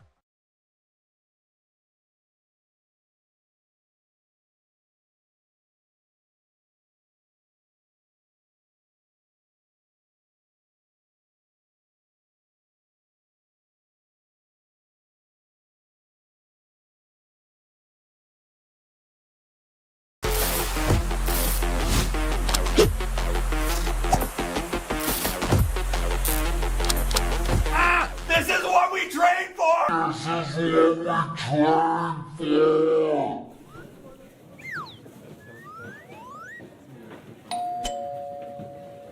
Hey, I'm here for your Black Friday sale. Black Friday is a go. Lock in your savings, shop Black Friday at DCF, and gear up for the biggest day of the year. DCF Guns, where we keep the range hot and the deals hotter.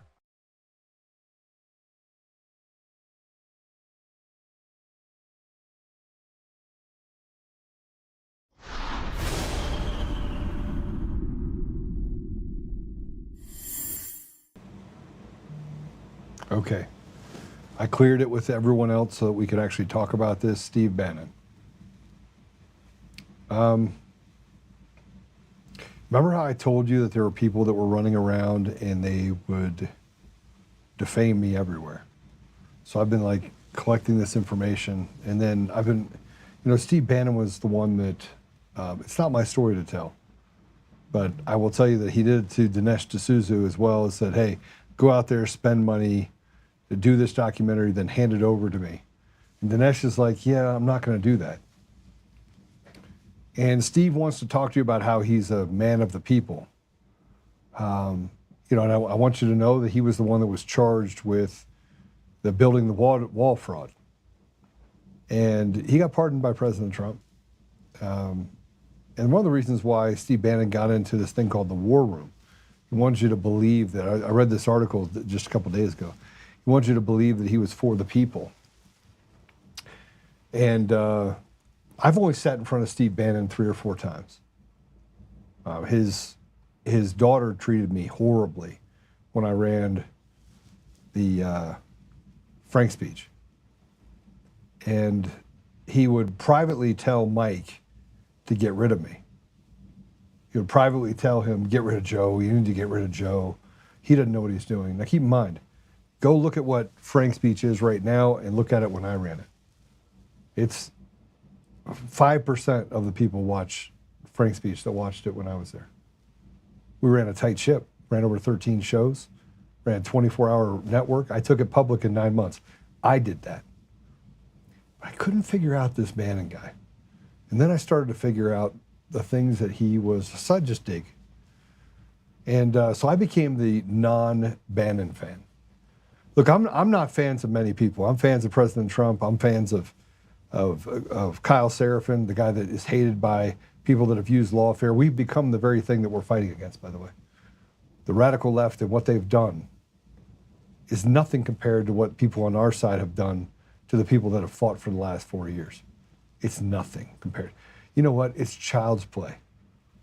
I'd almost prefer to have people that at least tell me what they're doing than the snaky little sneaky pieces of trash that we have today.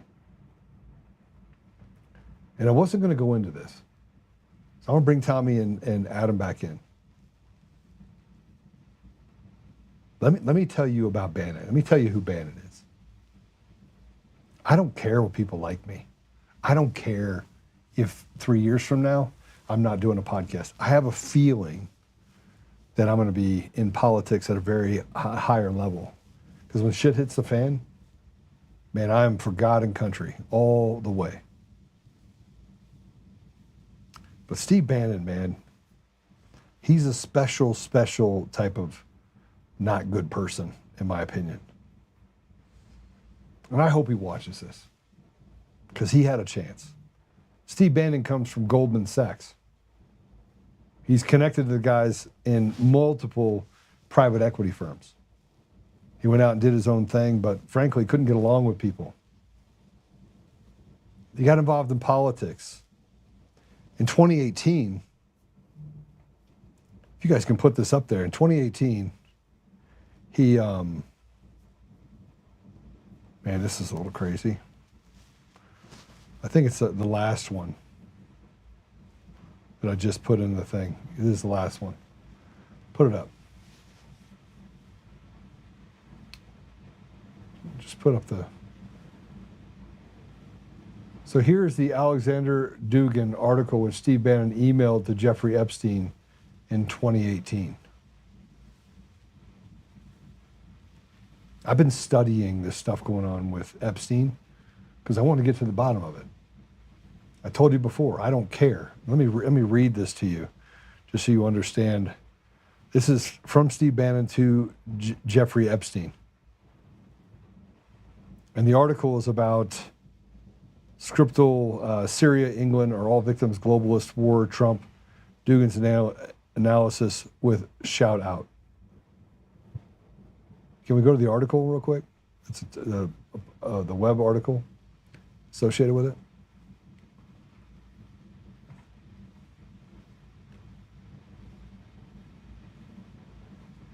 Yeah, it does.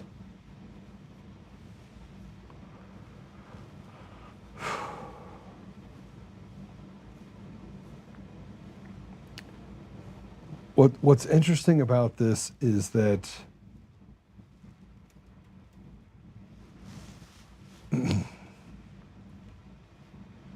everywhere you turn, these people are. When we talk about Coomer and Dominion voting systems, it doesn't take much to look at the fact that he was in all the different countries that have had problems. Everywhere you turn, foreign policy, domestic policy. Now, I'll say this about Bannon, he reads a lot. But you will be judged by the company you keep and you continue to keep. Bannon's company was Jeffrey Epstein. Now, if you remember, who was fired from the Trump campaign, from the Trump White House first time around?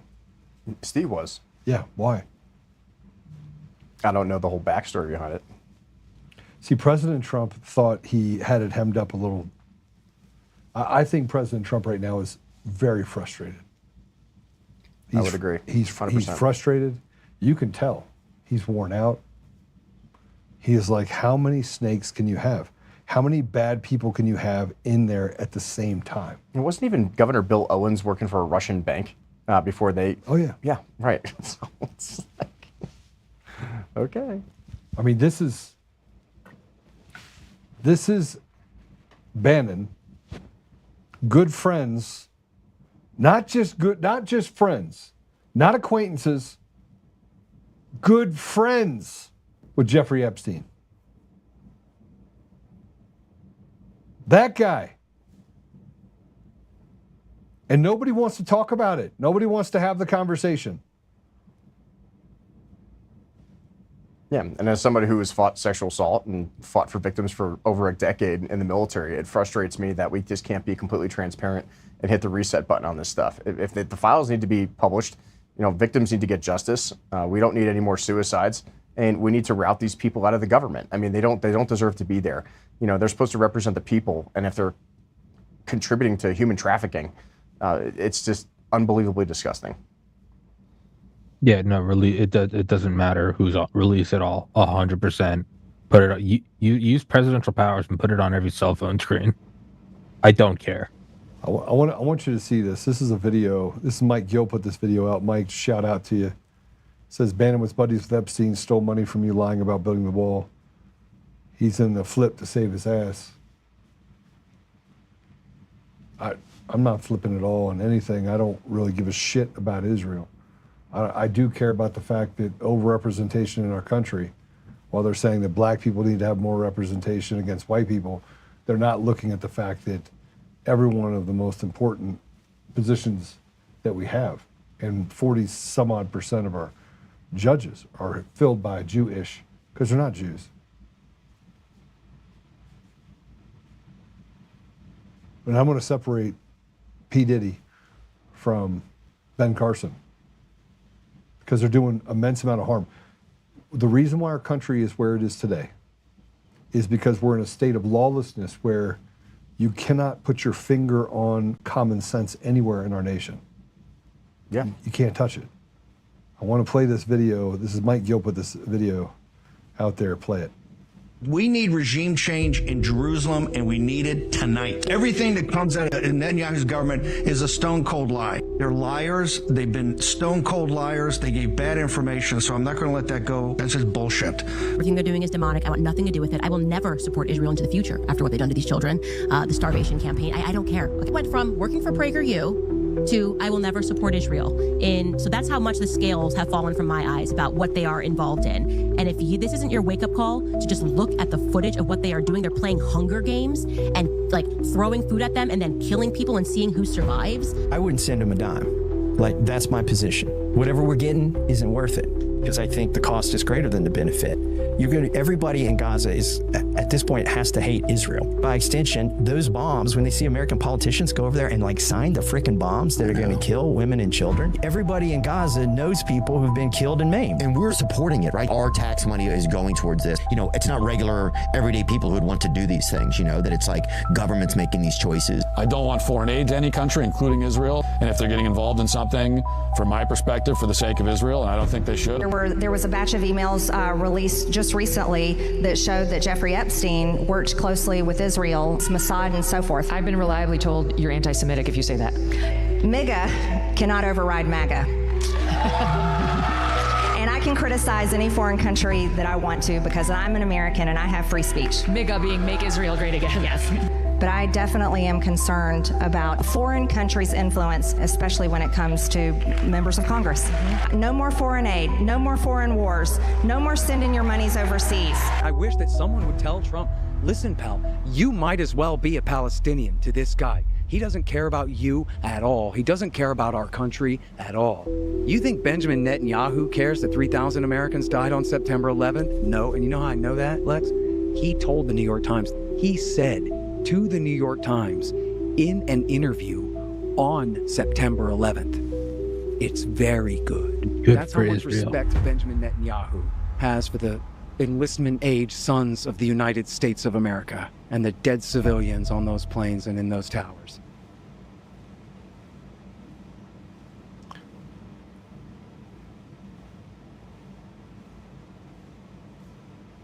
So yeah, look at stuff like this, kind of hell freezing over. It's it's either going to peaceably change it or it's going to get chaotic. And then the third opening is always, unless the Lord shows his handiwork. And then I see stuff like this where, a year, just 12 months ago, just the general tone of things If you had told me that's what it is going to be like this in 12 months, that says there's a better chance of hell freezing over.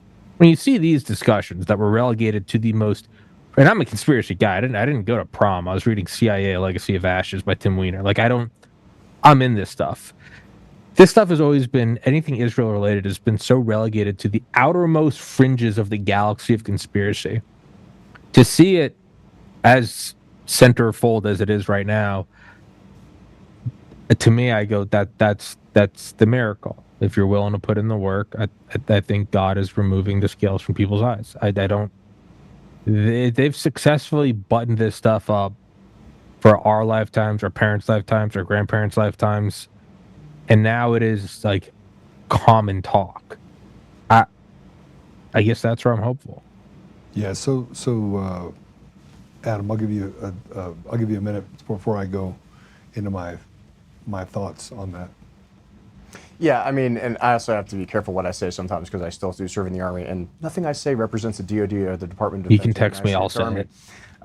You know, but as someone who has served in that area, and I see what really goes on behind the cameras, I will tell you that everything is not what it seems to be. When I was working with a partner force across the border there in the West Bank, and I see a lot of innocent kids getting killed by nations that we also consider our allies. It makes you question about what we're seeing here in the United States and what the American people are being told, because it's not accurate. It's not true. And I will say that as someone who has served and lost 6 friends in combat over the last 20 years, the last thing I ever want to do is send the next generation to go fight another senseless war and spending billions of dollars and spilling hundreds of gallons of American blood when we can't even pave our own roads here. Right, I am such an America First person. It's not even funny. We have so many issues and so many problems and homeless veterans and everything else here. And the fact that we keep getting distracted by foreign wars and foreign problems that don't even reside within our borders definitely concerns me. We need to, as Americans, take responsibility to ensure that we elect officials that also have the same mentality and stop voting for endless wars and constantly arming people that are just going to keep killing millions of people for unnecessary reasons. Mentality. Okay, so let me tell you my thoughts. Steve Bannon's changing his voice because it's not always the way he was, right? So it's like a chameleon. And I saw what he did to David Clements. I saw what he did to Mike Lindell. He treated Mike Lindell like a village idiot because he could make money on him. Pillow code, talking to all these people that frankly are just not, I don't know, it's like not smart.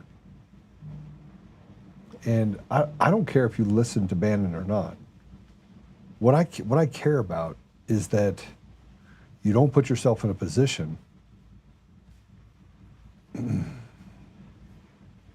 where you're willing to sacrifice everything, all your values to follow a guy who you think is someone he's not.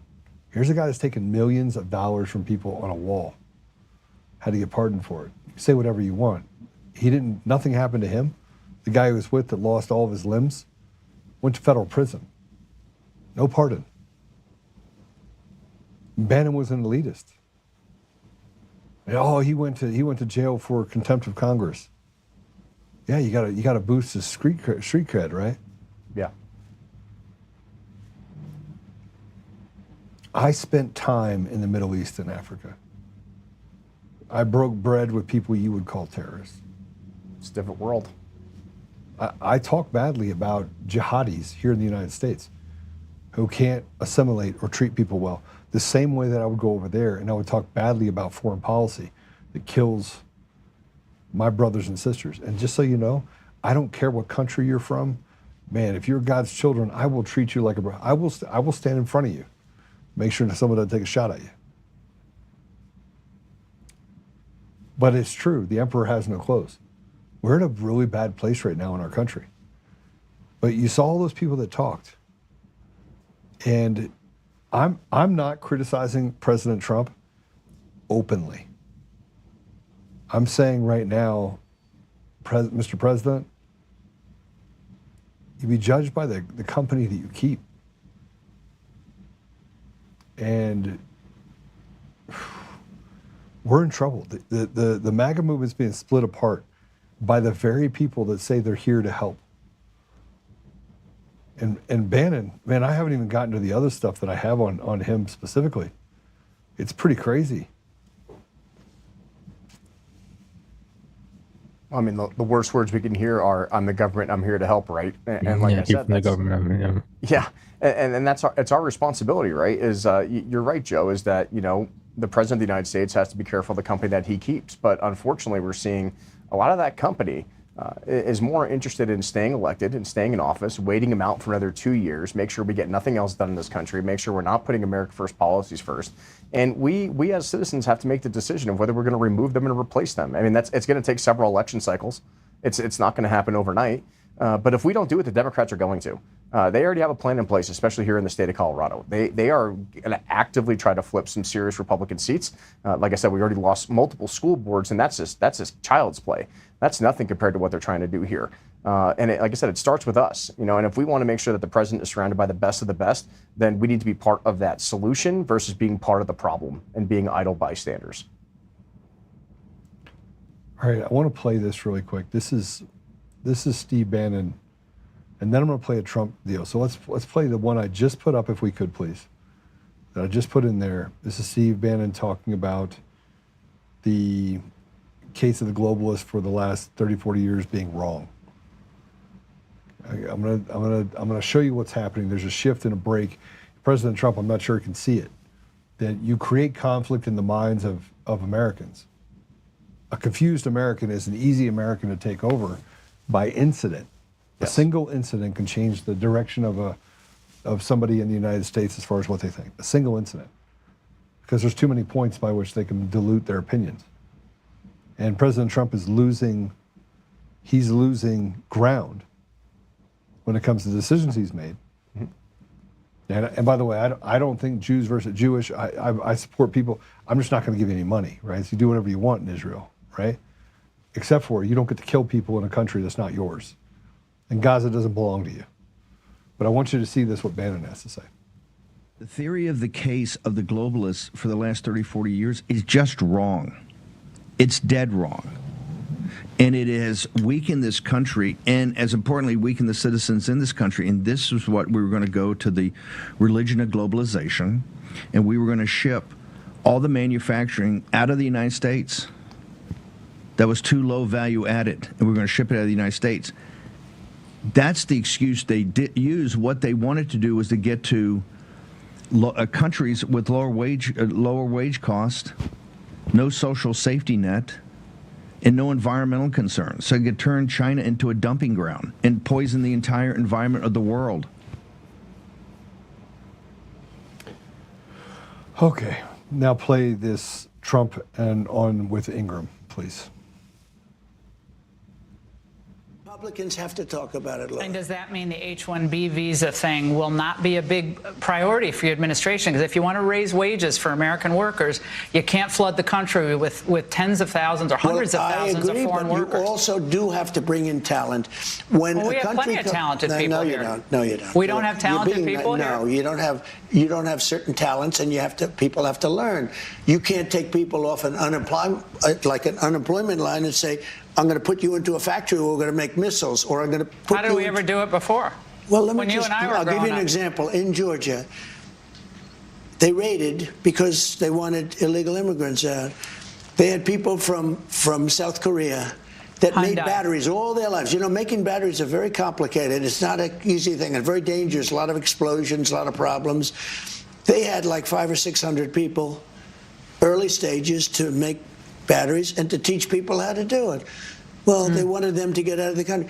You're going to need that, Laura. I mean, I know you and I disagree on this. You can't just say a country's coming in, going to invest $10 billion to build a plant, and going to take people off an unemployment line who haven't worked in 5 years, and they're going to start making missiles. It doesn't work that way.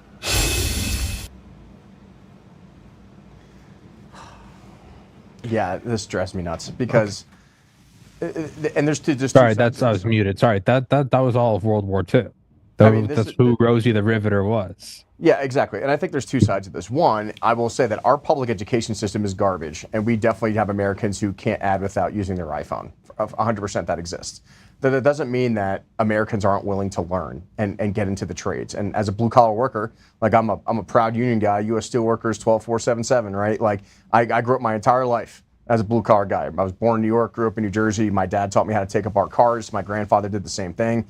And even now, I spin a pipe wrench and wear steel toe boots and a hard hat every day, right? But the problem is that we do undercut American wages with illegal immigration. And if we don't remove the illegal immigrants out of our country, then we are not giving the next greatest generation, which is us, the opportunity to be in those trades. We don't need everyone with a degree in underwater basket weaving and $100,000 in useless college debt to be running this country. I know plenty of guys who are perfectly happy as electricians, pipe fitters, welders, refractory guys, everything. Time out. I just want to point one thing out.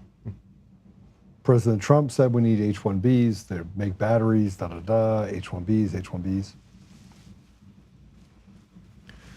No, you don't.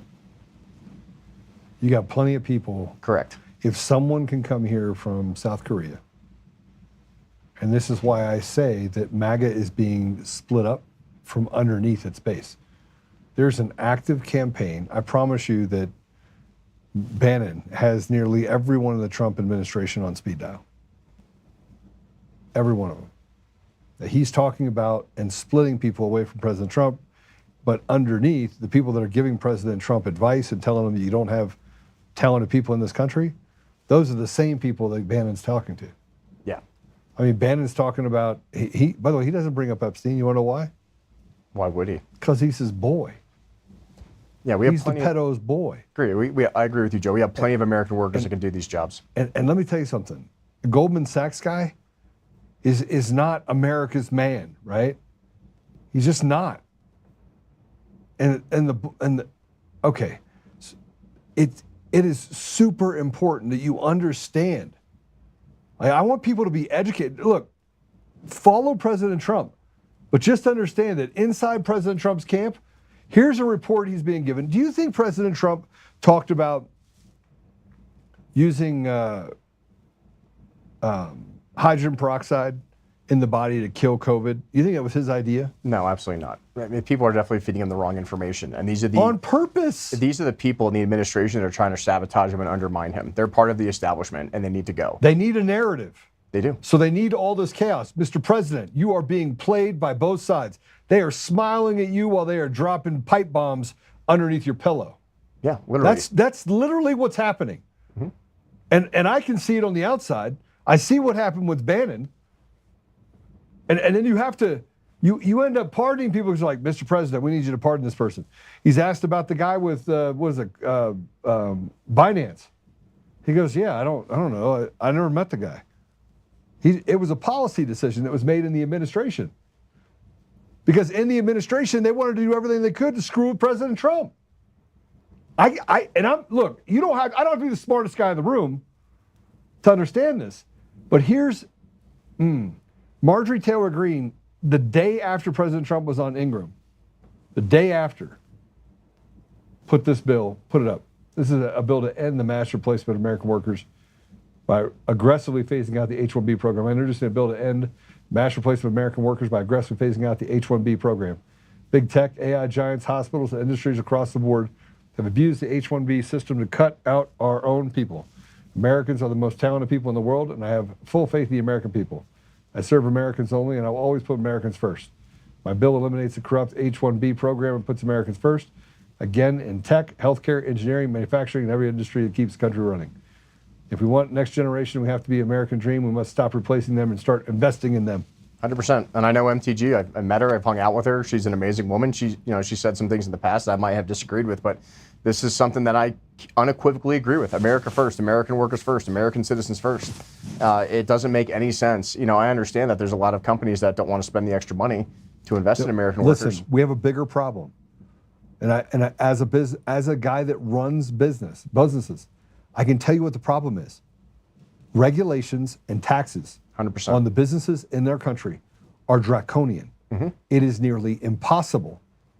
And while they sit there and they attack businesses and say you make too much money. Look, I talk to businesses all the time. Nobody's making too much money. Nobody's making any money. It's just not happening. Yeah.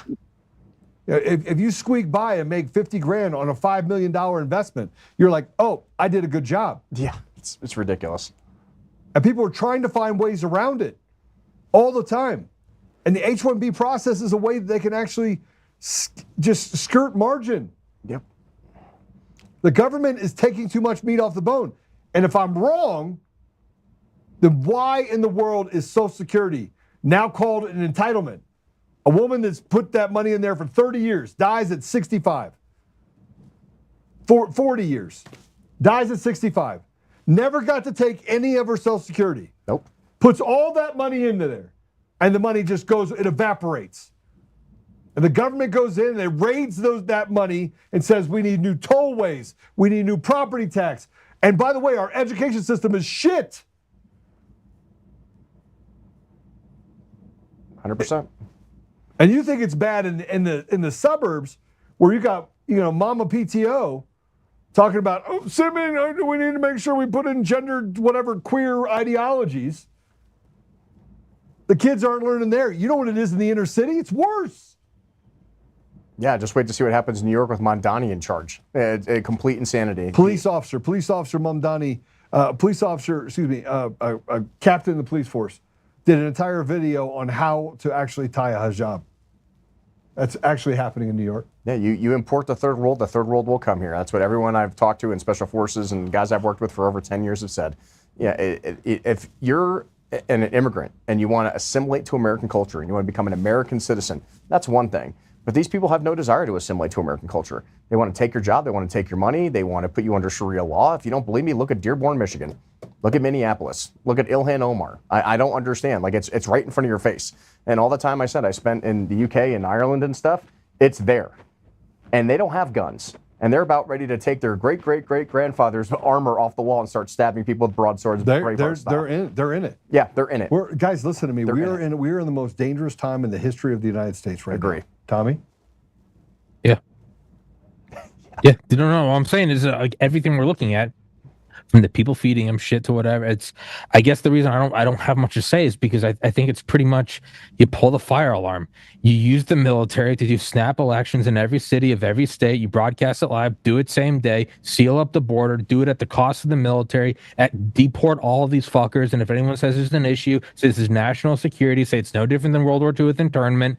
It's going to be very vicious. People are lying to you. Okay, well, throw them in jail. Like, it's going to be brutal, but if you don't do it, we're going to have brutality in a longer, drawn-out fashion.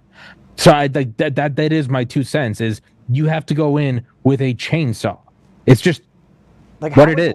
How is Election Day not a federal holiday yet? Like, how? And forget even that. That is like it's so many levels below. Like, pure insanity. I was like, you get dead people, holidays. Why can't you have one for the American people? Show me what $1 trillion DOD does. Show me what Fort Meade's been cooking up. No, but that's what I'm saying. Is like it's insane. Okay, well then 1/10 of that, 100, whatever. But my if you want to do this stuff, there is no simple answer. There is the complete mobilization. The same way that when we want to go to the moon, we don't bring over people who can learn how to go to the moon. No, you blast up the science programs. To be fair, there was Operation Paperclip. We did take a bunch of Nazi scientists and take their technology. And if there are more, bring them in. Bring in ones who can add. Don't bring in fuckers with a 50 IQ. You prove my point. Well, I mean, yes, what we did in World War II worked. Fateh, I think that was his name. The reason he lost the mayoral election up in Minneapolis was because there's tribal warfare going on between the Somalis in that city. Yeah, there is. So it's because he has a 62 IQ and he probably has an iodine deficiency. I don't care. Paperclip, yes, that proves my. Go back to World War II and treat it like a war, because if you don't, you're going to have World War III. It's not a fun answer. I hate it. There is nothing else to do but take the chainsaw with the flamethrower. It's just what it is. I mean, listen to this for a second. I do not speak lightly about what I'm saying, right? You shouldn't. 6 years, Middle East and Africa, hung out with some crazy people. Yeah. Solved some real big problems. Came back, built a company. Basically, I'm like the Forrest Gump of business, in a lot of ways. I mean, people ask me like, "How'd you do it?" I'm like, "I have no idea." God. I wake up in the middle of the night and I see numbers in my eyes. Happened to me the other night. But like when I have to solve a problem, I close my eyes like right now, and I see numbers. So I know that I'm working the problem, and I still can't figure it out. This is one of those problems when I start thinking about it, I still can't figure it all the way out. But I know that President Trump, was out with Lindsey Graham playing golf. They're keeping people in front of him that are giving him narratives, and it basically is an op. They're running an op. Psychological operations 101, inside man. of, and President Trump can see it. He just doesn't know to which side is he on. He did this. He put out this truth. He says, I'm withdrawing my support for Marjorie Taylor Greene. I'm withdrawing my support and endorsement of Congresswoman Marjorie Taylor Greene of the great state of Georgia over the past few weeks, despite my creating record achievements for our country, including a total and complete victory on the shutdown, closed borders, low taxes, no men and women's sports, or transgender for everyone, ending DEI, stopping Biden's record-setting inflation, biggest regulation cuts in history, stopping 8 wars, rebuilding our military, respected by every country in the world as opposed to just being laughingstock we were just 12 months ago, having trillions of dollars record-setting invested in the U.S. and having created the hottest country anywhere in the world, but being a dead country just 12 months ago, and so much more. All I see is wacky Marjorie, do is complain. It seems that it all begins when I sent her a poll stating she should not run for senator or governor. She was at 12% and didn't have a chance unless, of course, she had my endorsement, which she wasn't about to get. She has told many people that she is upset that I don't return her phone calls anymore, but with 219 congresswomen and men, 53 U.S. senators, 24 cabinet members in almost 200 countries, and an otherwise normal life to lead, I can't take a ranting lunatic's call every day. I understand that wonderful conservative people are thinking about primary Marjorie in her district of Georgia that are too fed up with her and her antics. And if the right person runs, they will have my complete and unyielding support. She's gone far left and even doing The View with their low IQ Republican-hating anchors. Thank you for your attention to this matter. Make America great again. We are focusing on the wrong things. Hell yes, we are. I mean, why are we not primarying Ilhan Omar? Like, let's bring in some importance to some people that are really causing a problem in our government. We're wasting efforts on people that actually support an America First agenda, and that's absolutely insane to me. But I mean, and let me just say this, Mr. President, and I think this is super important. And I'm just so we're clear, I want to make sure that I'm very clear on this. Supporting you and your agendas during Make America Great Again and running for a third term, winning a third term, it was too big to fail. We've seen what the radical left is doing. We've seen what they're trying to usher in. We can see it. But this is beer goggles. Yeah, the advice he's being given on some of these representatives, like, I mean, even like attacking Thomas Massie. I mean, Thomas Massie is all about single issue spending bills. I know he's a little bit more of a libertarian. He's not perfect either, but like, at least you have representatives that are being honest, like, hey, I'm just here to support my constituents and do the right thing. And then we're going against the people that want to work for the American people first. Like, that doesn't make any sense to me. Well, I mean, and you see a concerted effort by people to create chaos inside the MAGA movement. Yeah. And President Trump is being fed all these things. Marjorie Taylor Greene was never against President Trump. No, ever. No. And he's being fed all this shit. And I hope he goes back to whatever core thing, whatever core spark there is. We all have it. I do it with the podcast. It's not being pre-med where you have a set out path. There's a lot of things where it comes back to the core, and there is no one to go and get an answer from. There's no book to flip to the back to and go, well, what do I do on year 6? There is a point where you have to ground yourself in God, ground yourself in the right thing, and go, what do I know is right, regardless of what I'm hearing?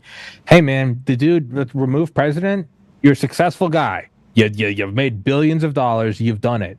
Go back. If you think you're being fed shit from all sides and the ticker's going down, you don't have that much time left. You got 3 years best, 1 year if you use the midterms. Use the thing, brush off the ego. The ego can be a good thing, and go trust your gut and go for that. That's what I would say to him, man, is you know somewhere deep inside what you need to do. Stop looking for outs. Stop looking for that's an ally and that's a snake. Use your own judgment.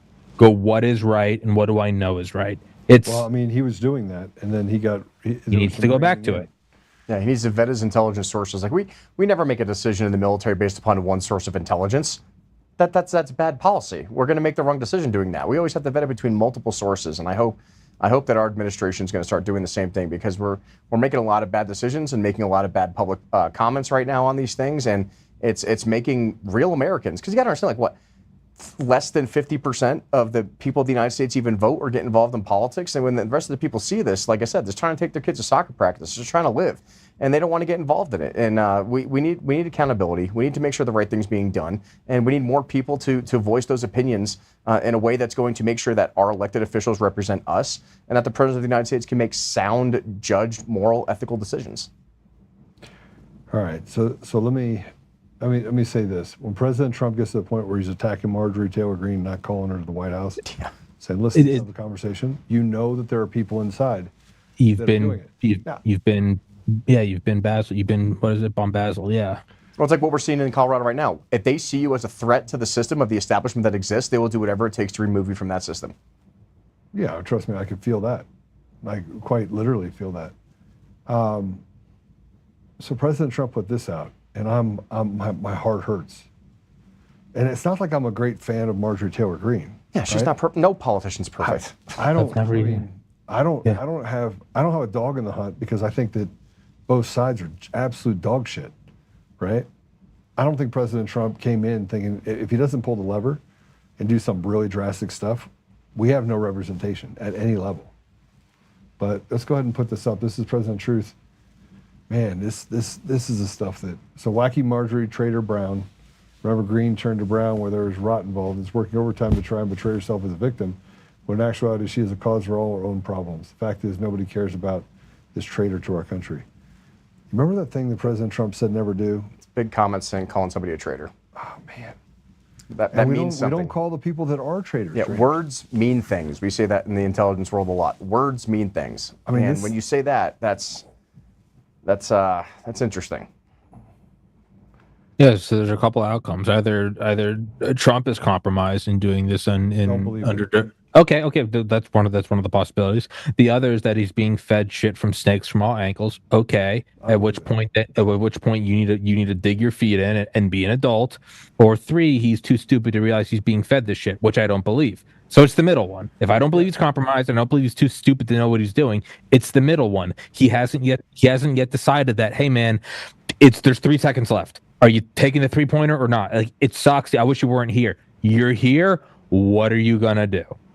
And it's very easy for me to say this in my cozy apartment. I'm not the president with the world on my shoulders, and God knows what many nuclear arsenals are on the borders of whatever.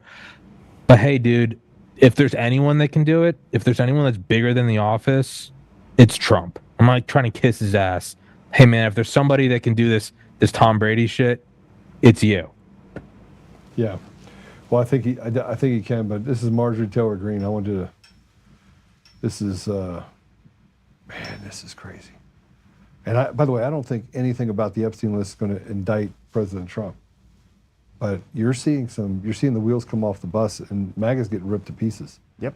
It's losing its identity, and the left is. It's almost a non-contention in this upcoming election. Like, people think like Trump endorsements are going to help. They're not going to help anywhere in most of these states. Yeah, they're just not. Let's go ahead and play it. I stood with President Trump when virtually no one else did. Campaigned all over the country, spent millions of my own dollars helping him get elected. And I think that's incredibly important. And I do support him and his administration. And I support them in delivering the campaign promises we made to the American people. His remarks, of course, have been hurtful. However, I have something in my heart that I think is incredibly important for our country, and that is to end the toxic fighting in politics. And this has been going on for years, and it has divided our country, split up friends and families, neighbors, and it's not solving our problems. The most hurtful thing he said, which is absolutely untrue, is he called me a traitor, and that is so extremely wrong. And those are the types of words used that can radicalize people against me and put my life in danger. What do you think happened? What do you think is the reason?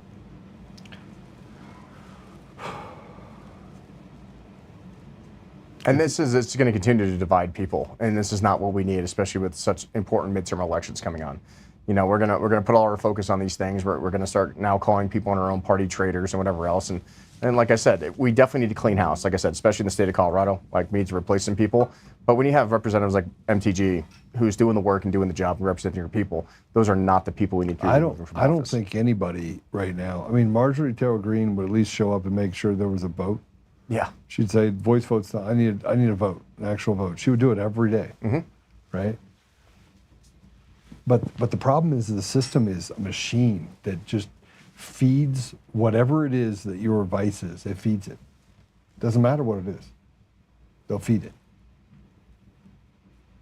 And that's the problem with DC. You stay there long enough, you start getting sucked into it, and that's why it's like, oh, you just dip your toe in just enough and get right back. You know, you don't want to get sucked into that. I mean, It's look, bad. I saw. Not even once. Don't pick up the pipe. Don't even. It's like don't Michael even Jordan. start. Stop it. Stop it. Doing drugs. Get some help. Get some help. Yeah, exactly. 100%. Get some help. So Marjorie Taylor Greene put something out, and I want you to understand something. She put out something saying President Trump attacked her. Put it up. President Trump just attacked me and lied about me. I haven't called him at all, but I did send him these text messages today. Apparently, this would send him over the edge. The Epstein files. Look,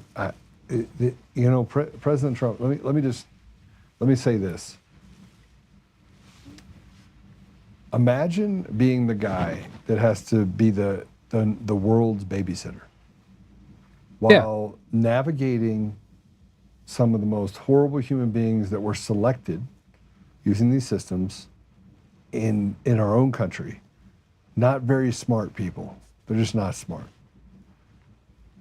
And you have to do all of that while everyone in the world is texting you saying, this is my pet project, I want to do this, Trump, can you do this for me? Yep.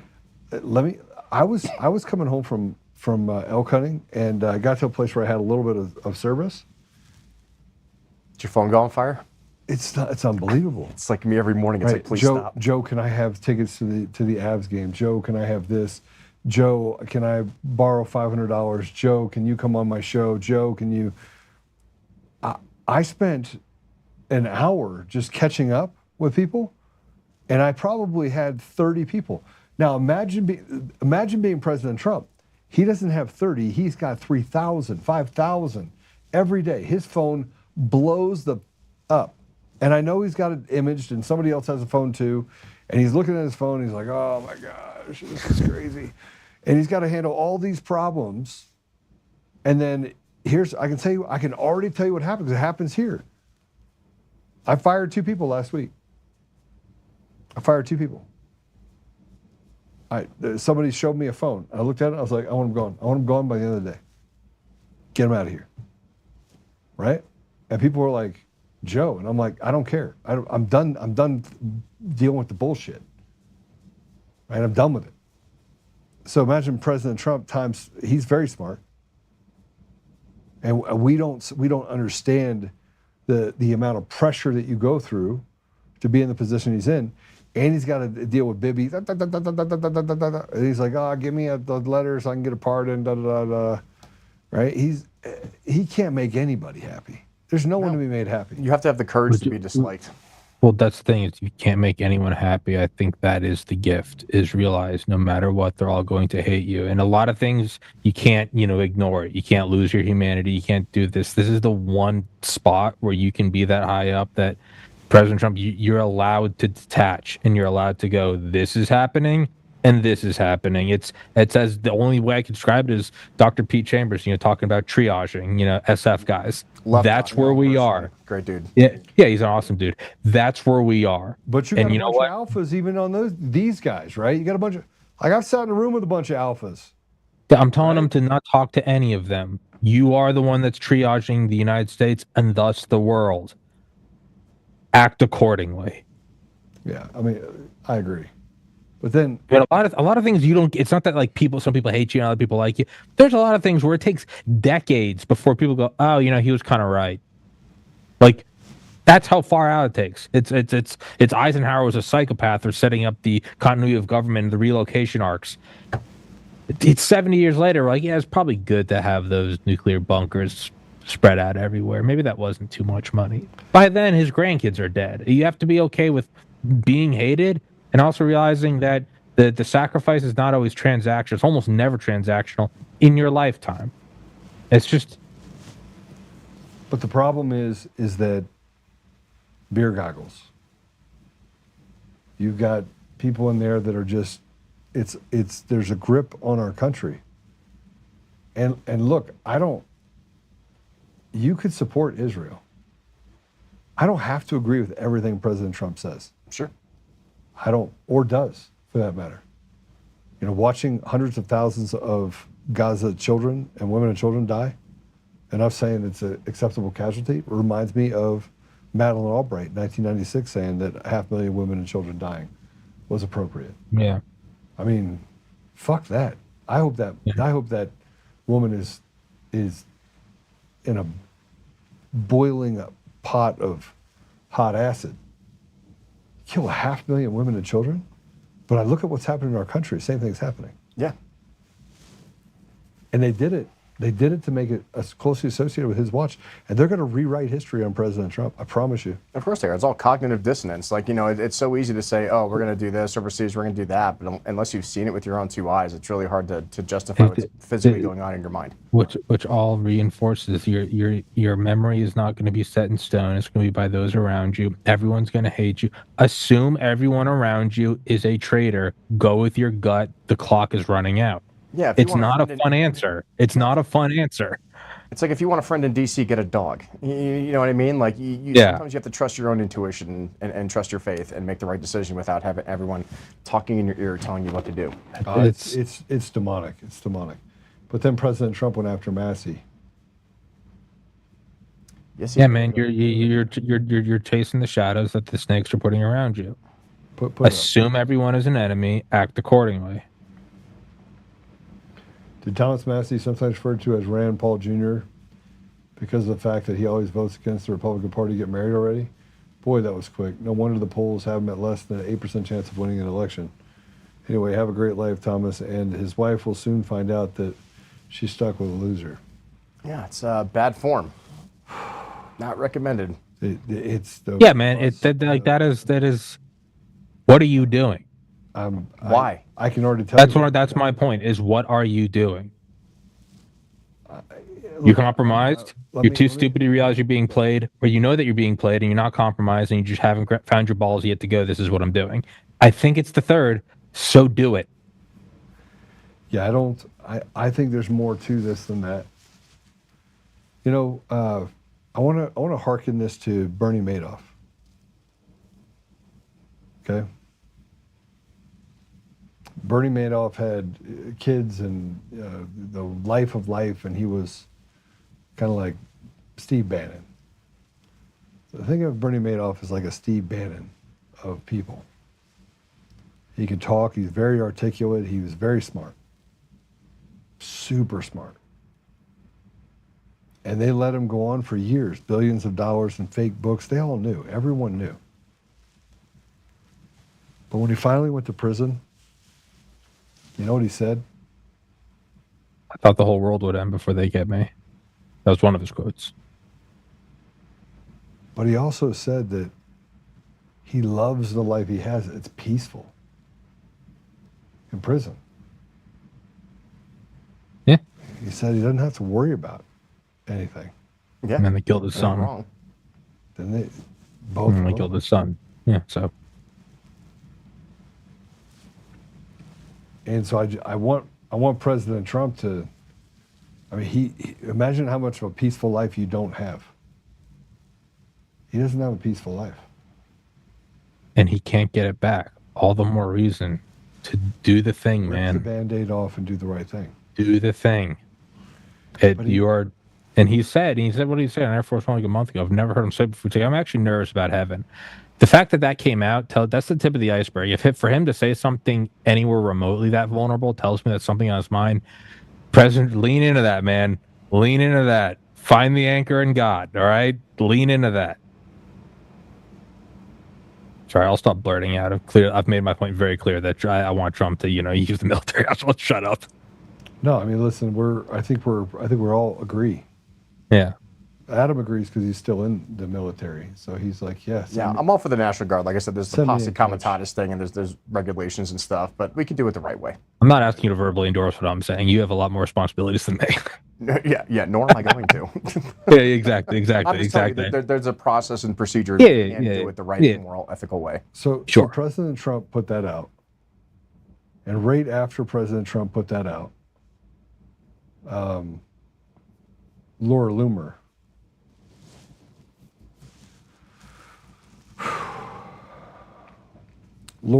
put something out, and I was mortified by it, about Massey. You don't have to agree with Massey. But to go along to get along with the Republican Party, when the people at the top have done some really horrible things, it flies in the face of common decency.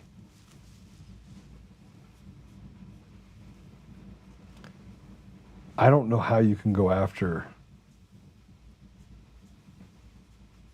I don't know how you can go after President Trump the way that they did. I was pretty upset over it. But Laura Loomer said, serious question and serious answers only. How did Rep. Thomas Massey's wife die? Is there a police report? Is there an autopsy? Why is there such a mystery? I'd like to know. I find it so bizarre, and why I always have, now that there's a much younger woman in the picture. And it was a picture of him and his new wife. I Yeah, have I a mean, wife. Of many years.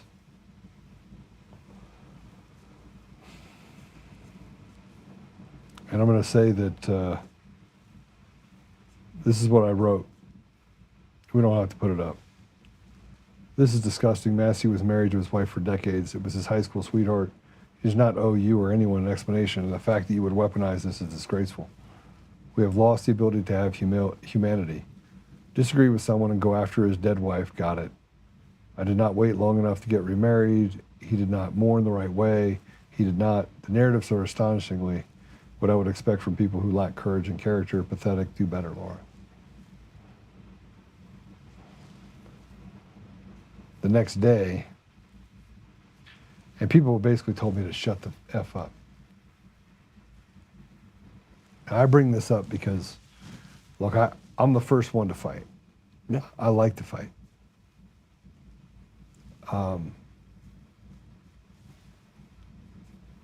But I've been married 23 years. It's been ups and downs. I know what it takes. If I were to lose my wife, it would devastate me. He got remarried after 16 months. She died 16 months ago. She had been sick for quite some time before then. So there's a shutting down period that I could imagine that you went through. Sure. But the And fact that, several kids, right? yes, and all of it, everything in his life is he's just he has his tree is good. But right after she did that, I forget what the guy's name is. Man, I was pissed. Oh, Brendan Dilley. You know who Brendan Dilley is? No. You go, isn't it weird that Thomas Massey has a new wife and a new one, and that knew his dead wife for years before she died? Now his much younger wife tends to be his dead wife's animals. Now his much younger wife tends to his dead wife's animals as if they were her own, and sleeps in her bed, etc. She only died 16 months ago, and after 30 years of marriage. That was actually said on social media.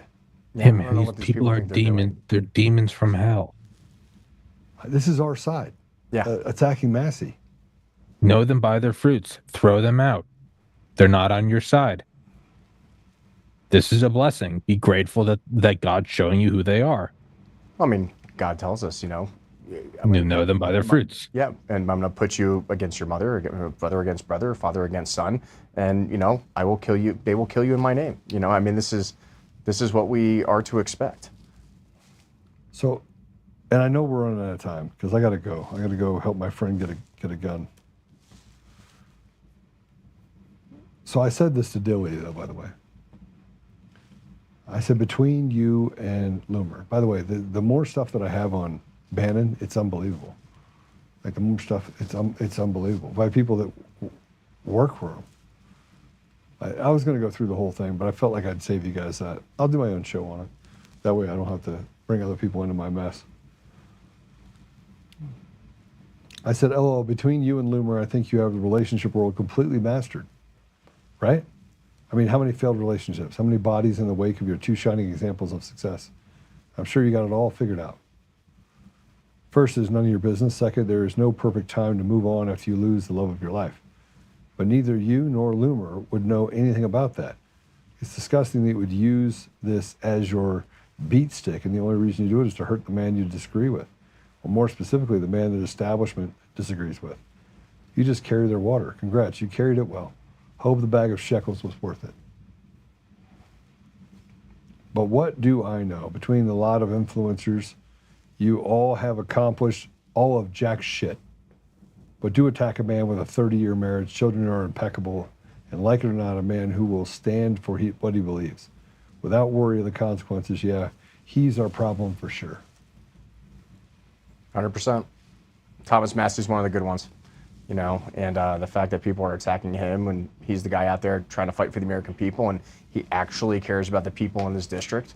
You know, I can't say that for many representatives. I can't say that for many representatives that go back to their home and actually shake hands and have coffee with their local people and actually show them that they care. And that's why they keep reelecting him. So, yeah, he might lose a so-called endorsement. Yeah, might somebody primary him. But that should be a notice to people who are running for office now, is that if you actually go out and build those relationships and show people that you actually care, I mean, you just need those votes, right? Yeah, the money machines will come after you and everything else, but then there's the flip side of that. We have most representatives who don't go out in district, or they get heckled all the time. They can't even get into any meeting without being shut down, and they just rely on big donors. So which one of those candidates do you want to be? Which one of those representatives do you want to be? You want to be the man or the woman of the people that actually respect and continue to get reelected for the right reasons, or do you want to be beholden to big corporate donors that control the system? And, you know, I would pick the first one.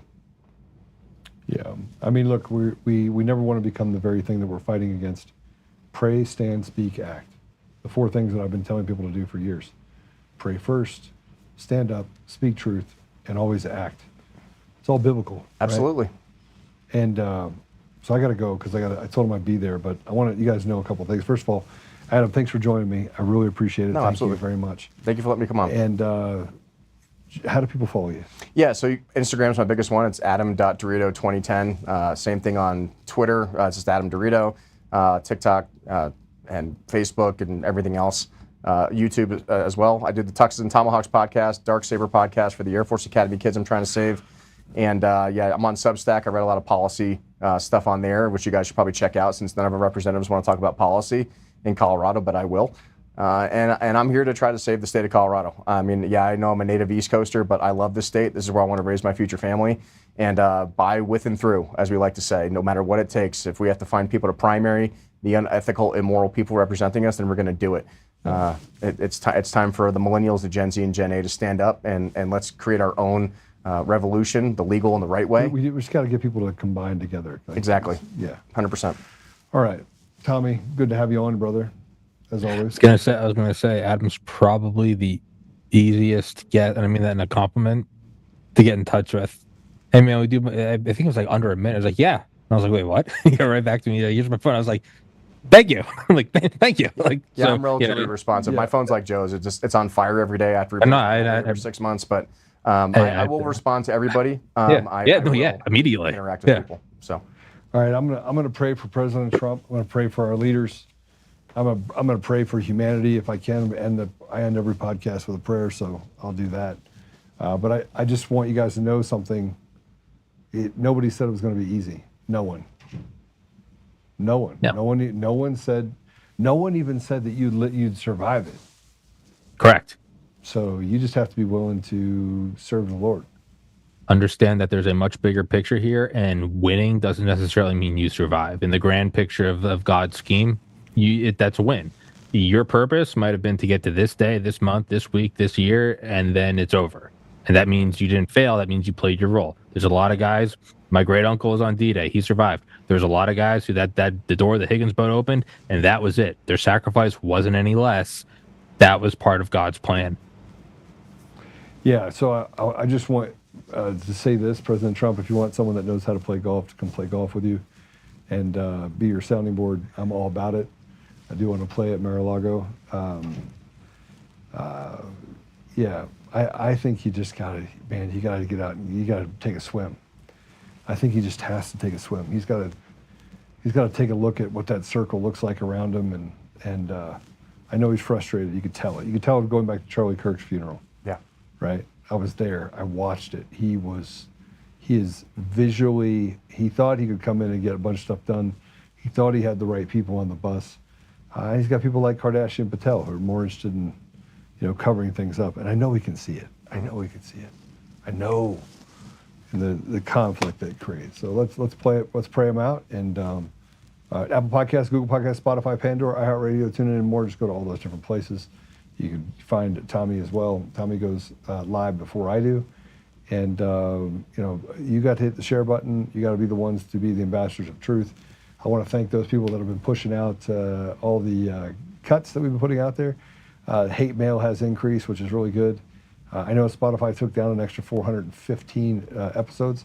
Sorry, can't do anything about it. I'm just going to continue to fight there. Let's see what else we got in the comments. Thank you, Joe. You need to tell Tommy we did not go to the moon. Tommy, we did not go to the moon. I apologize. Yeah. If you think we did, we didn't. We did not go to the moon. Sorry. Yeah, other than that, I love type humor. Me too. Chris, I hope your job started well. Hopefully everything's good.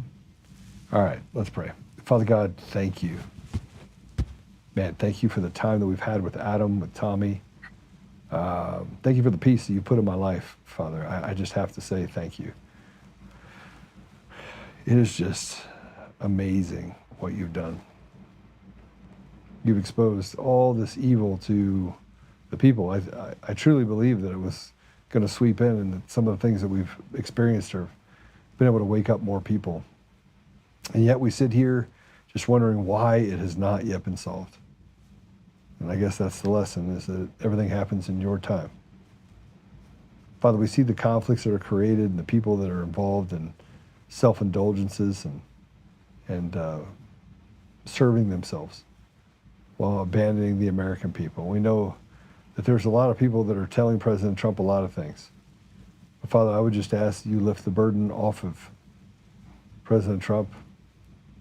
You let his eyes be able to see and his ears be able to hear.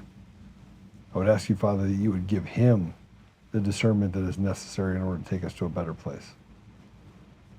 I ask you, Father, to give us the ability to support President Trump, not just from the inside, but be able to do things in our community and in the country that can push towards a more visible and a more transparent process, so that President Trump doesn't have to rely specifically on people in his cabinet. And we know that he's not going to get things right all the time. And I don't even think that, even if I disagree with him, there are times that he's been right. He's right more times than he's not.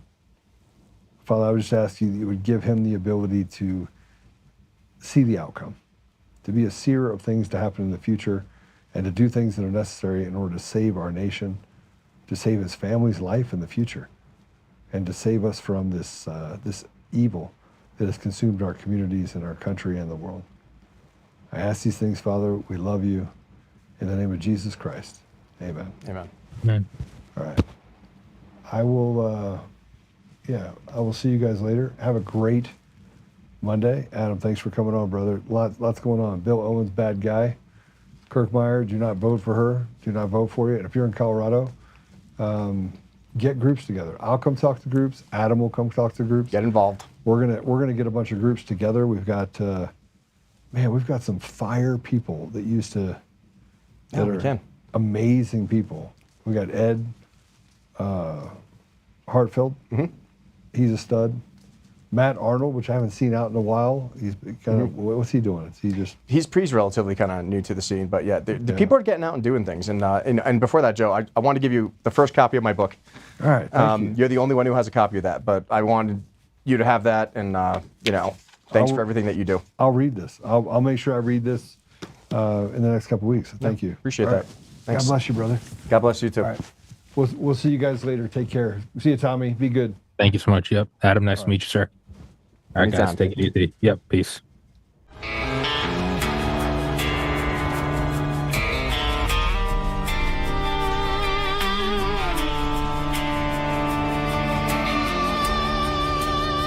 Rise up untamed in the heart of the fight where the wild ones roam. Oltmann's calling, bringing truth back home. From conservative daily to this untamed fire, we shatter the silence, lifting spirits higher. No chains can hold us, no lies can prevail.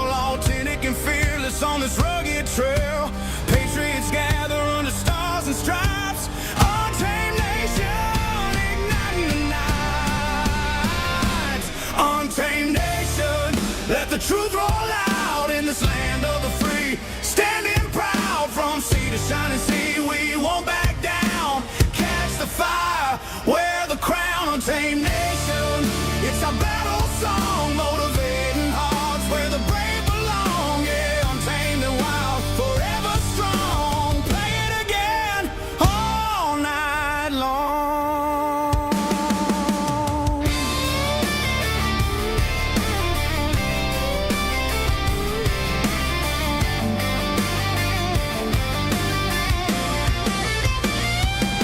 Break the mold, chase the real. No more games, time to heal. Joe's voice leads the untamed crew. Truth matters through and through. Untamed nation, let the truth roll out in this land of the free. Standing proud from sea to shining sea, we won't back down. Catch the fire, wear the crown. Untamed nation, it's our